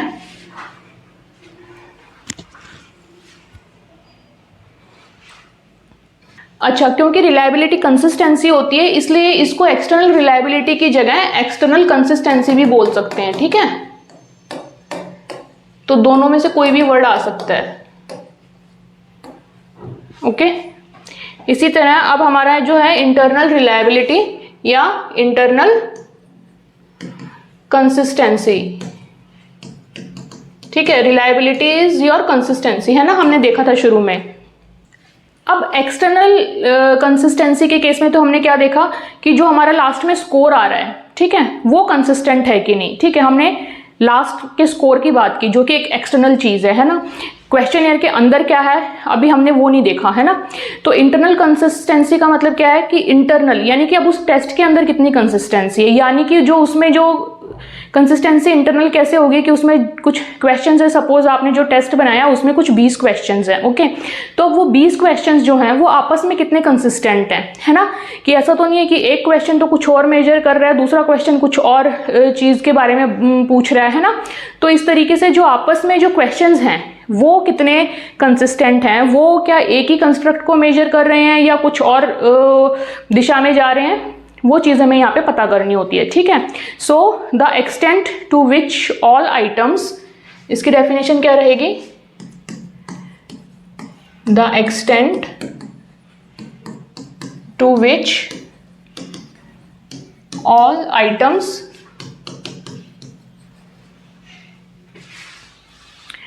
in a test measure the same construct,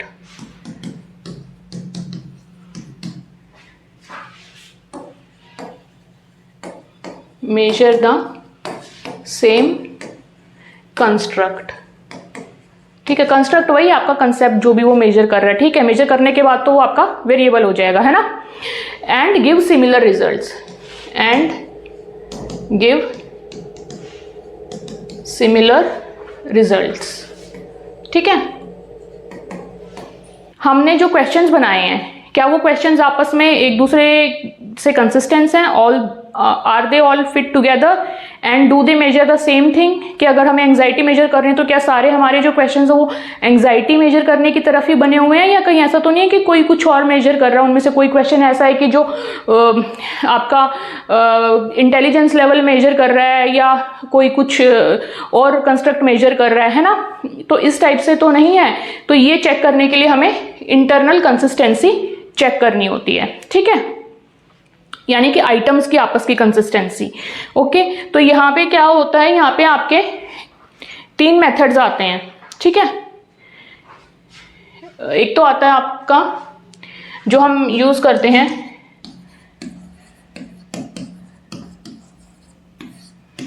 एक आता है स्प्लिट हाफ।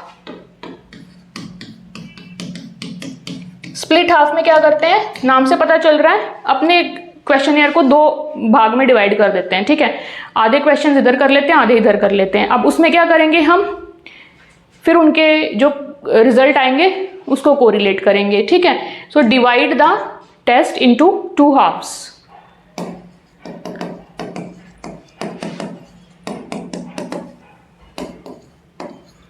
ठीक है, and then we correlate. Okay, then है सेकेंड आपका KR20 बोलते हैं इसको। ठीक है, KR20 क्या होता है, क्यूडर रिचर्डसन फॉर्मूला होता है ये बेसिकली। ठीक है, ये क्या मेजर करने के लिए काम आता है, जो हमने देखा था ना डाइकोटॉमी टाइप के, अगर आपके आइटम्स हैं यानी कि येस और नो, गुड और बैड की टर्म्स में जो देता है उसको मेजर करने के लिए, उसकी रिलायबिलिटी चेक करने की, इंटरनल रिलायबिलिटी चेक करने के लिए यूज होता है। ठीक है, सो यहाँ पे आप बोल सकते हैं कि डाइकोटॉमस आइटम्स के लिए ये हमारा यूज होता है। ठीक है, बेसिकली फॉर्मूला होता है, वो फॉर्मूला वगैरह आपको याद करने की जरूरत नहीं है यहाँ पे। एंड स्प्लिट हाफ के केस में क्या होता है कि अगर आपका यहाँ पे छोटा टेस्ट होता है, ठीक है, उसको अगर हम स्प्लिट हाफ करते हैं तो उसमें जो हमारी जो रिजल्ट आता है ना, वो थोड़ा सा हो सकता है कि अंडर एस्टिमेट कर ले उस रिलायबिलिटी को। ठीक है, वो उतना रिलायबल मतलब रिजल्ट ना हो, कहने का मतलब। ठीक है, तो उस चीज़ को ओवरकम करने के लिए हम यहाँ पे स्पीयरमैन ब्राउन फॉर्मूला यूज करते हैं। ठीक है, स्प्लिट हाफ में अगर छोटा टेस्ट है तो। ठीक है, यहाँ पे मैं मेंशन कर देती हूँ,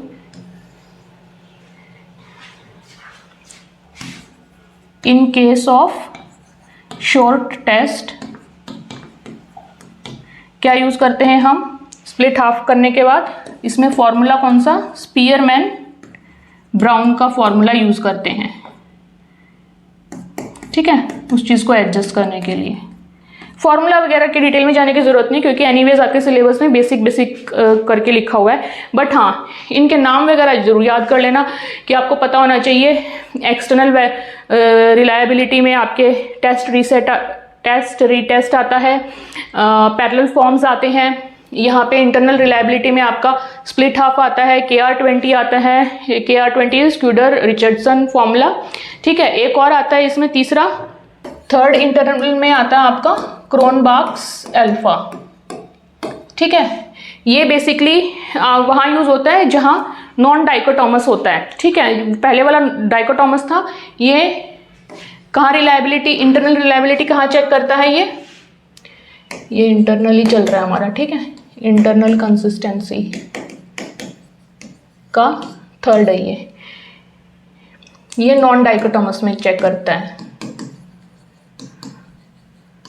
ठीक है, जैसे कि आपका for example Likert scale. Likert scale क्या होता है, जहाँ पे हम रेटिंग्स के रूप में चेक करते हैं ना सब, कई बार जैसे सर्वे जो होते हैं वो किस फॉर्म में लेते हैं हम, लिकर्ट स्केल की फॉर्म में। जैसे आप कोई प्रोडक्ट यूज कर रहे हैं है ना, उस पर्टिकुलर प्रोडक्ट का अगर कोई सर्वे कराए कंपनी, तो वो क्या बोलती हैं कि ओके आप इस प्रोडक्ट को 1 to 10 कितने रेट करोगे, तो वो जो स्केल पे जो रेटिंग देना होता है that is example of Likert scale. ठीक है, तो उस टाइप के चीज़ों में जो है इंटरनल रिलायबिलिटी, इंटरनल कंसिस्टेंसी को चेक करने के लिए हम क्रोनबेक्स अल्फा फॉर्मूला यूज करते हैं। ठीक है, ये भी फॉर्मूला ही होता है। ओके, तो इतना नाम याद रखना काफी है। ओके, सो हमने रिलायबिलिटी में देखा एक्सटर्नल रिलायबिलिटी, इंटरनल रिलायबिलिटी। अब एक और आता है थर्ड, ठीक है, वो होता है आपका वैलिडिटी। आ गया यहाँ पे, एनीवेज तो फिर स्टार्टिंग में ही चलते हैं हम, वहाँ मैं मेंशन कर देती हूँ। यहाँ हमने 2 लिखे थे ना, 2 मैंने इसलिए लिखे थे ताकि इंटरनल एक्सटर्नल आपको याद करने में आसानी हो। तीसरा अलग से बताऊंगी, ठीक है, बट यहाँ पे ही अब तीसरा मैं लिख देती हूँ। थर्ड आता है आपका इंटर-रेटर रिलायबिलिटी। ठीक है, इसमें ज़्यादा कुछ नहीं, आपको बस मतलब पता होना चाहिए। नाम से पता चल रहा है, मैं किसी को अगर रेट कर रही हूं तो आई एम रेटर। ठीक है, तो इंटर रेटर यानी कि 2 अलग अलग रेटर हैं तो कहेंगे इंटर रेटर। ओके, तो इंटर रेटर रिलायबिलिटी, तो यहाँ पे रिलायबिलिटी कौन चेक करता है? इंटर रेटर, यानी मोर देन 1 रेटर यहाँ पे होते हैं। ठीक है, तो जैसे क्या होता है इसमें कि अगर मोर देन 1 रेटर किसी चीज़ को, अगर उसकी रिलायबिलिटी, किसी टेस्ट की रिलायबिलिटी टेस्ट कर रहे हैं, चेक कर रहे हैं, एंड उनका स्कोर सिमिलर आता है, सेम आता है, तो इसका मतलब उसकी जो रिलायबिलिटी वो इंटर रेटर रिलायबिलिटी प्रूव हो जाती है। इसके एग्जाम्पल क्या होंगे?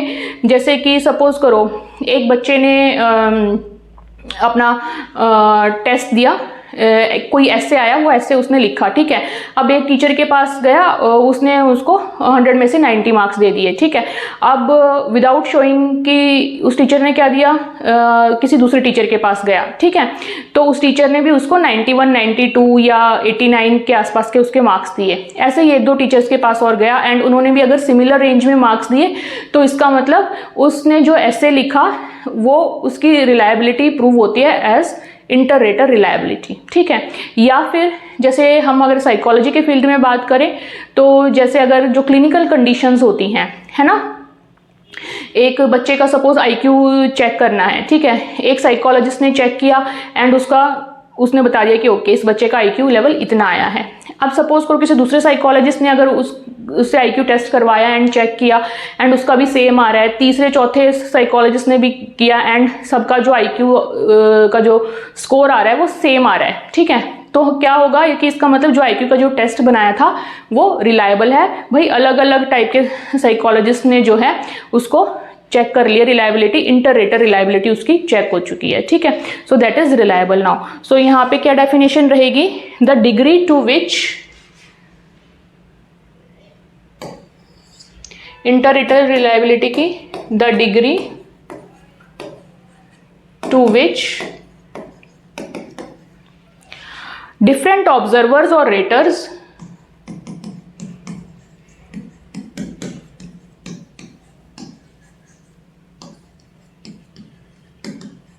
ठीक है give consistent score।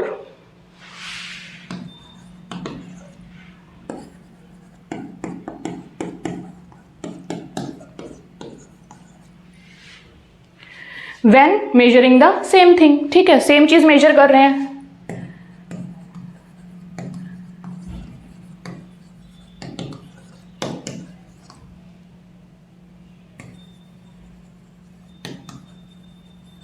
Okay, example मैंने आपको बताई दी हैं, जैसे क्लिनिकल कंडीशंस चेक करना, क्लिनिकल असेसमेंट्स जो होती हैं, या जैसे ऐसे राइटिंग वगैरह, या जैसे जब हम यूनिवर्सिटी के एग्जाम्स में हम रीचेकिंग के लिए देते हैं, है ना, तो उस टाइप की चीज़ें कि एक ही चीज़ को अलग अलग रेटर्स रेट कर रहे हैं, चेक कर रहे हैं। ठीक है, एक तरीके से हम वो वाला बायस हटा रहे हैं कि अगर एक साइकोलॉजी अगर एक चेक कर रहा है तो वो कहीं ऐसा तो नहीं कि अपने कुछ बायसेस उसके ऐड हो जाएं चेक करते टाइम, तो वो चीज़ की यहाँ पे संभावना कम हो रही है। ठीक है, सो आई होप ये आपको इतना समझ आया होगा। एक बार आप रिलायबिलिटी को नोट कर सकते हैं इफ़ यू वांट, देन हम वैलिडिटी करेंगे।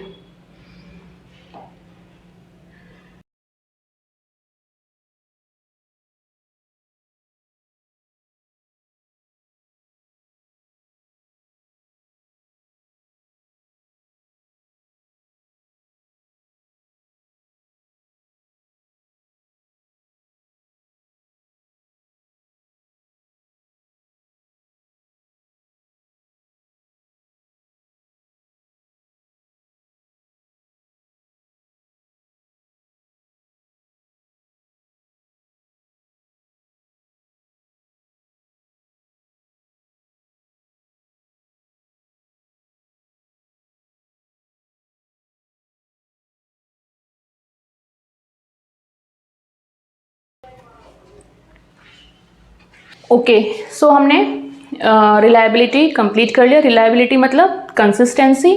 कंसिस्टेंसी हमने कैसे चेक की? या तो हम एक्सटर्नली चेक कर सकते हैं। एक्सटर्नली में क्या कि हमने जो टेस्ट बनाया है, जो हमारा फॉर्म है, उसके जो स्कोर आ रहे हैं, उसका जो स्कोर आ रहा है वो कंसिस्टेंट है कि नहीं। ठीक है, उसके स्कोर की हम बेसिकली कंसिस्टेंसी चेक करते हैं। वो कैसे कर सकते हैं?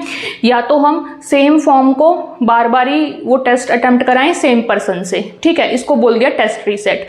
दूसरा इसका तरीका है पैरेलल फॉर्म्स, यानी कि सेम टाइप के टेस्ट के हम दो इक्विवेलेंट फॉर्म्स बनाएं एंड देन उसको अटेम्प्ट कराएं। ओके, अब यहाँ पे इन दोनों का स्कोर अगर सेम आ रहा है तो दैट इज कंसिस्टेंट। ठीक है, एक्सटर्नल कंसिस्टेंसी प्रूव हो जाती है। इंटरनल कंसिस्टेंसी की बात करें तो इंटरनल कंसिस्टेंसी में क्या है कि हमारे जो आइटम्स हैं, हमारे स्केल, हमारा जो क्वेश्चनएयर, उसमें जो आइटम्स हैं यानी कि जो क्वेश्चंस हैं वो आपस में कितने कंसिस्टेंट हैं। ठीक है, इसको चेक करने के लिए हम 3 मेथड यूज कर सकते हैं। पहला है स्प्लिट हाफ, कि उसको अलग अलग 2 भागों में डिवाइड कर दें। अब उसका स्कोर चेक करें कि सेम स्कोर आ रहा है कि नहीं आ रहा है। अगर तो काफ़ी छोटा टेस्ट है तो उसमें थोड़ी सी लिमिटेशन आ जाती है अगर स्प्लिट मेथड में, तो उसको ओवरकम करने के लिए हम स्पीयरमैन ब्राउन फॉर्मूला यूज करते हैं। ठीक है, एक मेथड हो गया ये इंटरनल कंसिस्टेंसी चेक करने का। दूसरा मेथड क्या होगा हमारा? KR20। ठीक है, KR20 हम डाइकोटोमस आइटम्स के लिए यूज करते हैं।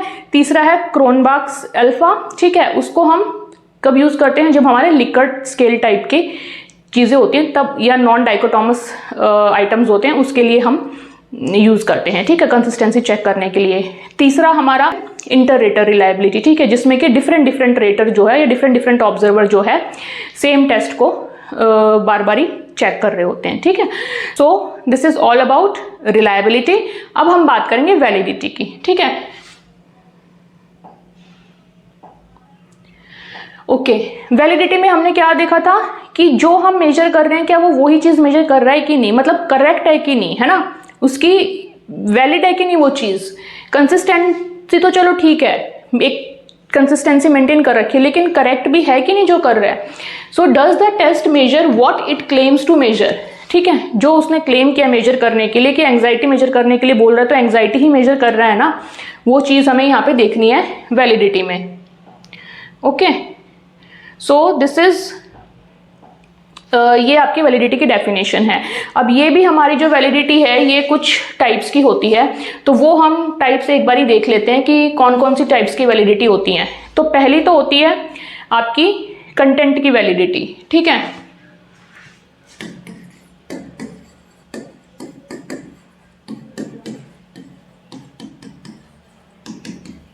कंटेंट वैलिडिटी क्या? Does my test cover everything it should. Content validity का मतलब क्या हो गया कि हमारा कंटेंट पूरा है कि नहीं। ठीक है, कि does it contain all the content जो कि हमें उस टेस्ट के लिए जरूरी हैं। ठीक है, क्या सारे आइटम्स उसमें प्रेजेंट हैं। Okay, so does it conclude all parts of the test, all parts of the test. ठीक है,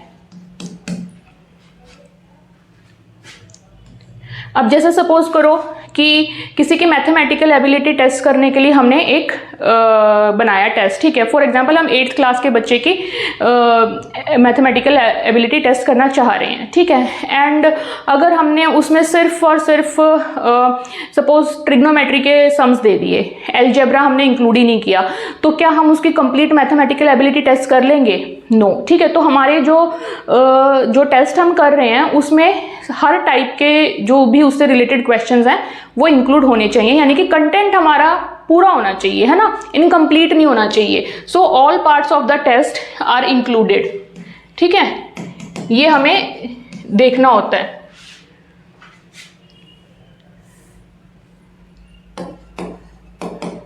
यहाँ पे आर लिखो क्योंकि ये हम चेक कर रहे हैं, are all parts of the test included, ये हम कंटेंट वैलिडिटी में चेक करते हैं। ठीक है, सो आई होप ये क्वेश्चन आप पूछेंगे तो आपको पता चलेगा हाँ कंटेंट वैलिड है कि नहीं, सारे पार्ट्स हैं कि नहीं, हम चेक करेंगे। देन आता है आपका क्राइटेरिया रिलेटेड वैलिडिटी। ठीक है, क्राइटेरिया रिलेटेड वैलिडिटी। अब इसमें क्या होता है इसमें हम क्राइटेरिया चेक करते हैं, ठीक है। ये क्या होती है आपकी, दो टाइप से इसकी वैलिडिटी चेक होती है। एक तो होती है कंकरेंट तरीके से, एक होती है प्रिडिक्टिव तरीके से, ठीक है।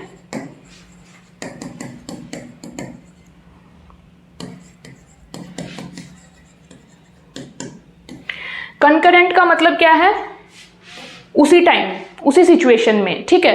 कंकरेंट वैलिडिटी हमारे क्राइटेरिया की कैसे चेक होगी कि सपोज हमने एक टेस्ट बनाया है, एंजाइटी का टेस्ट बनाया है हमने एक पर्सन को दिया जिसको कि हमने वो टेस्ट कराया एंड उस टेस्ट के अकॉर्डिंग निकल के आया स्कोर के अकॉर्डिंग कि हाँ इस पर्सन को एंजाइटी है, ठीक है। अब सपोज वो डॉक्टर के पास जाते हैं, क्लिनिकल साइकोलॉजिस्ट के पास जाते हैं एंड वो उनको डायग्नोज करते हैं उसी टाइम, ठीक है। एंड वो प्रूव कर देते हैं, वो अपने डायग्नोसिस में बता देते हैं कि हाँ इस पर्सन को एंजाइटी है, ठीक है। तो यानी कि हमारे टेस्ट ने वही चेक किया जो कि उस पर्सन को एक्चुअली में था, ठीक है। तो यहाँ पे दो चीज़ों की चेकिंग हो गई। क्या क्या चेकिंग हुई, एक तो पर्सन का डायग्नोसिस हो गया, ठीक है।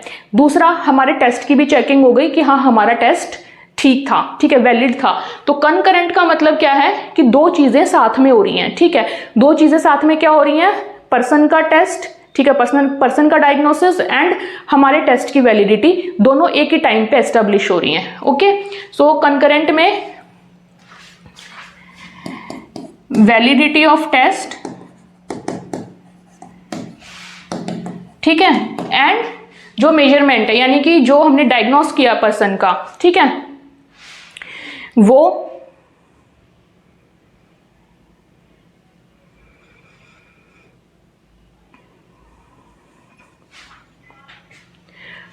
दोनों के वो आपके एक टाइम पे टेस्ट हो रहे हैं, ठीक है। डायग्नोसिस ऑफ पर्सन,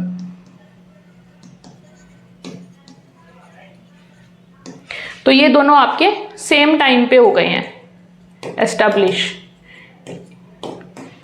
ठीक है। एंड ये रियल कैसे एस्टैब्लिश हुए हैं, यहाँ पे रियल में जो है उस पर्सन को एंजाइटी है जब ये पता चला है through the diagnosis done by either psychiatrist और क्लिनिकल साइकोलॉजिस्ट, देन हमारी ये वैलिडिटी इंश्योर होती है, ठीक है। तो कंकरेंट यहाँ पे वैलिडिटी आई है यानी कि ये दोनों चीज़ें सेम टाइम पे इंश्योर हुई हैं हमारे क्राइटेरिया की कि एक तो हमारा टेस्ट वैलिड है, भाई उसने सही चेक किया है, ठीक है, एंड दूसरा उस पर्सन को एंजाइटी ही थी, ठीक है। तो ये दोनों चीज़ें हमारी यहाँ पे वैलिड होती हैं। उसके बाद है प्रिडिक्टिव वैलिडिटी। प्रिडिक्टिव वैलिडिटी क्या है, अब यहाँ तो इसकी कंकरेंट वैलिडिटी कैसे प्रूव हुई है, क्योंकि साइकेट्रिस्ट या क्लिनिकल साइकोलॉजिस्ट ने जो डायग्नोस किया उससे हमने मैच किया, ओके। तो हमारी कंकरेंट हो गई। यहाँ पे क्या होगा कि यहाँ पे हम टेस्ट करा लेंगे एंड वो चीज़ बाद में प्रूव होगी, प्रिडिक्टिव है ना, कि आफ्टर अ लॉन्ग टाइम, है ना। तो जैसे एंट्रेंस एग्जाम होते हैं, ठीक है। एंट्रेंस एग्जाम किसी ने हमने एंट्रेंस एग्जाम बनाया, सपोज क्वेश्चन पेपर बनाया किसी एग्जाम के लिए एंड देन हमने देखा रिजल्ट। तो सपोज जो भी बच्चे ने टॉप किया है ना, तो अगर हम देखें कि कल को जब वो यूनिवर्सिटी ज्वाइन करता है तो वहाँ पे भी ही और she is a good performer या टॉप परफॉर्मर, ठीक है। तो इससे ये साबित हो जाएगा कि हाँ जो हमने एंट्रेंस टेस्ट बनाया था it actually check the performance of the student, है ना। और वो बात कब पता चलेगी, जब वो एक्चुअली में यूनिवर्सिटी में जाएगा और वहाँ पे परफॉर्म करेगा, वहाँ उसका रिजल्ट आएगा, तो थोड़े समय के बाद पता चलेगी। तो यहाँ पे हम पहले से प्रिडिक्ट कर रहे हैं, ठीक है। अगर किसी स्टूडेंट जो टॉप कर रहा है एंट्रेंस में, हम ये उसके लिए पहले से प्रिडिक्ट कर रहे हैं कि हाँ इसने एंट्रेंस में टॉप किया तो कल को ये कॉलेज में जाके भी टॉप करेगा बच्चा, ठीक है। तो वहाँ उस मोमेंट में जो है ये कहलाएगी हमारी प्रिडिक्टिव वैलिडिटी, ठीक है। आई होप ये आपको क्लियर है। बेसिकली यहाँ पे हम क्या करते हैं, यहाँ पे हम प्रिडिक्ट द फ्यूचर,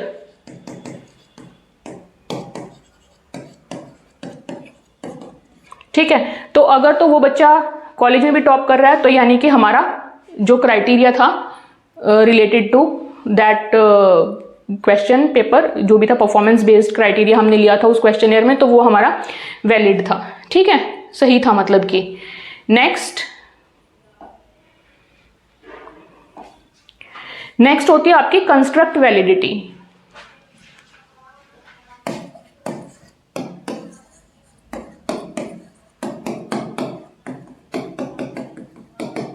ठीक है, अब ये वो कंस्ट्रक्ट वैलिडिटी वो चीज़ है जो वैलिडिटी वो चीज़ है जो अभी तक हम जब मैं आपको ओवरव्यू देखते टाइम आपको समझा रही थी ना कि क्या जो हम मेजर कर रहे हैं वही चीज़ का स्केल है, क्वेश्चनियर है हमारा, या कहीं ऐसा तो नहीं कि कुछ और ही मेजर कर रहा है।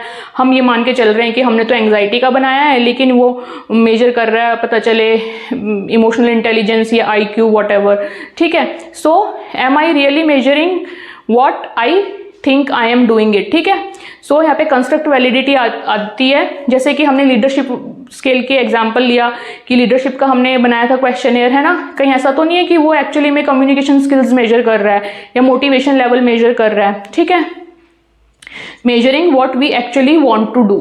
ठीक है, मेजरिंग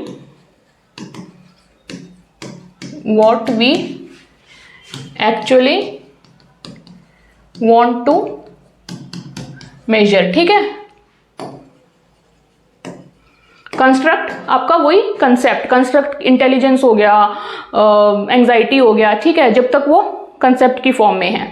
ठीक है, तब हम उसको मेजर कर रहे हैं तो क्या हमारा जो बना हुआ है स्केल क्या वो उसी पर्पस से बना हुआ है। ठीक है, इसमें एग्जाम्पल वो जो लीडरशिप वाला मैंने एग्जाम्पल दिया था वो आप इंक्लूड कर सकते हैं। ठीक है, या इसके तो एग्जाम्पल मैं शुरू से आपको इतने देते आ रही हूँ, any one of them you can add. ठीक है, नेक्स्ट है वैलिडिटी हमारी इसमें फेस वैलिडिटी। ठीक है, अब फेस वैलिडिटी क्या होता है? फेस का मतलब क्या होता है? जब हम कहते हैं कि शक्ल से ही ऐसा लगता है, ठीक है, किसी चीज़, कई बार हम ऐसे नहीं बोलते, तो इसका मतलब क्या बोलते हैं हम कि मतलब हम सुपरफिशियली किसी चीज़ के बारे में बात कर रहे हैं, है ना। हम डीपली उस चीज़ को जानते नहीं है, ना हमने जानने की कोशिश की, हमने जस्ट एक लुक देखा और हमने बोल दिया हाँ फेस से ही ऐसा लगता है या फेस से ही ऐसे ही समझ में आता है चीज़ें, है ना, इस टाइप से। तो सेम चीज़ है ये। ठीक है, फेस वैलिडिटी, सुपरफिशियली हमने किसी टेस्ट को एक बार ऐसे सुपरफिशियली देखा एंड हमने अंदाज़ा लगा लिया कि हाँ ये टेस्ट इसी चीज़ का, लाओ दे दो हम करा लेते हैं। ठीक है, तो इट इज सुपरफिशियली चेकिंग। ठीक है, कि ये देखने से लग रहा है ना कि इसी चीज़ का, जैसे फटाफट आप एक ग्लैंस करेंगे, आप देखेंगे अच्छा हाँ इंटेलिजेंस से रिलेटेड क्वेश्चंस हैं, मेंटल एबिलिटी रिलेटेड क्वेश्चंस हैं, तो ये इसका टेस्ट है उसका टेस्ट है ना। तो इस तरीके से आप इसको लिखेंगे, the test should appear valid at first glance. The test should appear valid at first glance. ठीक है, एंड ये कैसा होता है? सुपरफिशियल होता है। ठीक है, कोई डीपली हमने इसमें रिसर्च करके नहीं पता लगाया होता, इट इज सुपरफिशियल। ठीक है, ओके, सो नेक्स्ट आता है हमारा इंटरनल वैलिडिटी चेक करना। ठीक है, fifth is internal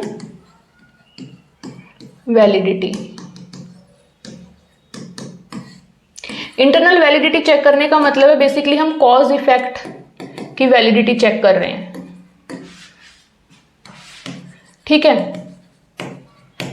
cause effect हमने देखा था ना, independent variable and dependent variable का रिलेशनशिप। ठीक है, तो यहाँ पे हम बेसिकली ये वैलिडिटी चेक कर रहे हैं कि क्या जो हमारा इंडिपेंडेंट वेरिएबल है उसी की वजह से ये डिपेंडेंट वेरिएबल में ये चेंज आया। ठीक है, we are making sure of that. ठीक है, अब हमने एग्जाम्पल तो इसके देख ही लिए थे independent variable and dependent variables में। ठीक है, तो यहाँ पे you have to just make sure कि हाँ हमने अच्छे से कंट्रोल्स के स्टेप लिए हैं and everything we have checked and we have made sure कि जो कॉज है उसी का इफेक्ट है। ठीक है, उसमें कोई और चीज़ ऐड ऑन नहीं हुई है। ठीक है, तो ये कॉज इफेक्ट की वैलिडिटी बेसिकली आपकी इंश्योर करता है। ठीक है, देन है लास्ट हमारा एक्सटर्नल वैलिडिटी।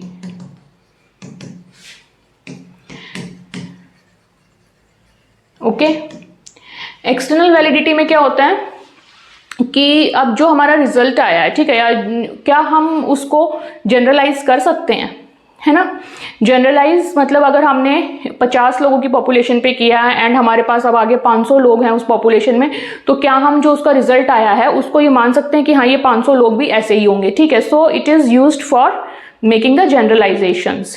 ठीक है, check can we make the generalisations, ठीक है, from this test. Okay, so ये आपकी वैलिडिटी खत्म हो गई है यहाँ पे। आई होप ये आपको क्लियर हुई है। एक बार हम देख लेते हैं। नहीं, इसका मैंने टेबल बनाया, वहां से मैं आपको दिखा देती हूँ, आपको समरी में भी आसानी होगी देखने में। ओके, सो यहाँ पे हमने वैलिडिटी देखी है। अब वैलिडिटी हम कैसे कैसे इंश्योर कर सकते हैं वो हमने देखी है 6 तरीके से, ठीक है। तो कौन कौन से तरीके देखिए। कंटेंट की वैलिडिटी इंश्योर करनी होती है हमें। कंटेंट की वैलिडिटी हम कैसे इंश्योर करते हैं कि जितना भी जो भी कंटेंट चाहिए था उस पर्टिकुलर टेस्ट के लिए वो सारी चीजें उसमें डाली हैं कि नहीं, कुछ मिसिंग तो नहीं है, ठीक है। Did I cover everything, okay. The test include all parts of the topic, ये हमें इंश्योर करना है। इसका एग्जाम्पल क्या, ग्रेड 3 का अगर स्पेलिंग टेस्ट ले रहे हैं, या जैसे मैंने मैथ्स का टेस्ट बताया, all important words are included और नॉट, ठीक है। की पॉइंट्स इसमें क्या है, experts can check items must represent the whole content, ठीक है। वो ये कि आपको चेक करना है कि हाँ सब आइटम्स हैं कि नहीं। If yes then it is valid, content is valid, content validity is ensured, ठीक है। फिर उसके बाद है क्राइटेरिया रिलेटेड। अब हमें चेक करना है कि क्या इसका क्राइटेरिया ठीक है, यानी कि does it match the reality, क्या ये रियलिटी को मैच करता है, ठीक है। ये यहाँ पे कीवर्ड है रियलिटी वर्ड, ठीक है, क्राइटेरिया रिलेटेड में।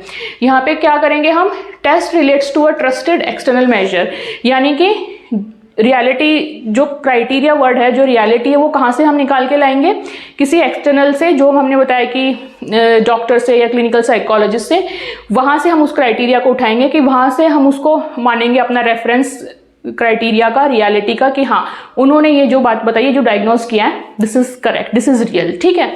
उसके बाद फिर हम देखेंगे कि हमारे टेस्ट से भी यही आया है and test is also valid, and हमारे टेस्ट ने सही मेजर किया है क्लाइंट को, ठीक है। Anxiety test matches doctors assessment, okay, ये एग्जाम्पल हमने देख लिया। 2 टाइप्स देखी इसकी, कंकरेंट एंड प्रिडिक्टिव। कंकरेंट में वही कि सेम टाइम पे आपका टेस्ट की भी वैलिडिटी इंश्योर हो गई एंड ये भी इंश्योर हो गया कि आपके टेस्ट ने सही डायग्नोस किया, क्यों, क्योंकि वही डायग्नोसिस डॉक्टर ने भी दिया, ठीक है। एंड प्रिडिक्टिव मतलब आपने पहले बता दिया कि ये स्टूडेंट अच्छा है, ठीक है, पहले उसका रिजल्ट बताया एंड देन जब वो कॉलेज में गया सेम उसकी परफॉर्मेंस रही, तो वो फ्यूचर में उसकी वैलिडिटी इंश्योर हो गई, प्रिडिक्टिव वैलिडिटी भी उस क्राइटेरिया की इंश्योर हो गई, ठीक है। देन है कंस्ट्रक्ट वैलिडिटी। कंस्ट्रक्ट मतलब जो भी कंसेप्ट हम लेके चल रहे हैं क्या उसी को मेजर कर रहे हैं, ठीक है। Am I measuring the right idea, ठीक है, जो मैंने सोचा था क्या मेरा टेस्ट वही मेजर कर रहा है। Test measures the concept it claims not something else, ठीक है, जो मैंने सोचा क्या वही मेजर कर रहा है, कहीं ऐसा तो नहीं कुछ और मेजर कर रहा है। जैसे कि लीडरशिप टेस्ट जो है वो लीडरशिप को ही मेजर कर रहा है ना, ऐसा तो नहीं कि कॉन्फिडेंस को मेजर कर रहा है, ओके। एंड यहाँ पे अच्छा, यहाँ पे इसमें 2 टाइप के आपके टेस्ट आ सकते हैं कंस्ट्रक्ट वैलिडिटी में, कन्वर्जेंट एंड डिस्क्रिमिनेंट, ठीक है, ज्यादा कुछ है नहीं। कन्वर्जेंट मतलब मैचेस सिमिलर टेस्ट, डिस्क्रिमिनेंट मतलब डजंट मैच अनरिलेटेड टेस्ट, ठीक है। तो कन्वर्जेंट और डिस्क्रिमिनेंट का मतलब क्या है कि यहाँ पे हम इसको और कैसे इसको हम चेक करते हैं, कन्वर्जेंट तरीके से चेक करते हैं। कन्वर्जेंट मतलब मैंने बोला कि मैंने ये स्केल बनाया है, ये क्वेश्चनर बनाया है जो एंग्जाइटी मेजर करेगा, ठीक है। अब मैंने ऐसा कोई स्केल उठाया जो कि वैलिड है, रिलायबल है ऑलरेडी, ठीक है, एस्टेब्लिश्ड है, उसको उठाया एंड देन उनको मैच किया, ठीक है। अब मेरे को मैच करने से अगर लगा कि हाँ ये दोनों सेम टाइप के हैं, सिमिलर टाइप के हैं, तो मेरी कन्वर्जेंट वैलिडिटी इंश्योर हो गई, ठीक है। मैचेस सिमिलर टेस्ट कन्वर्जेंट है ना, कन्वर्जेंट का मतलब सिमिलर हो गए।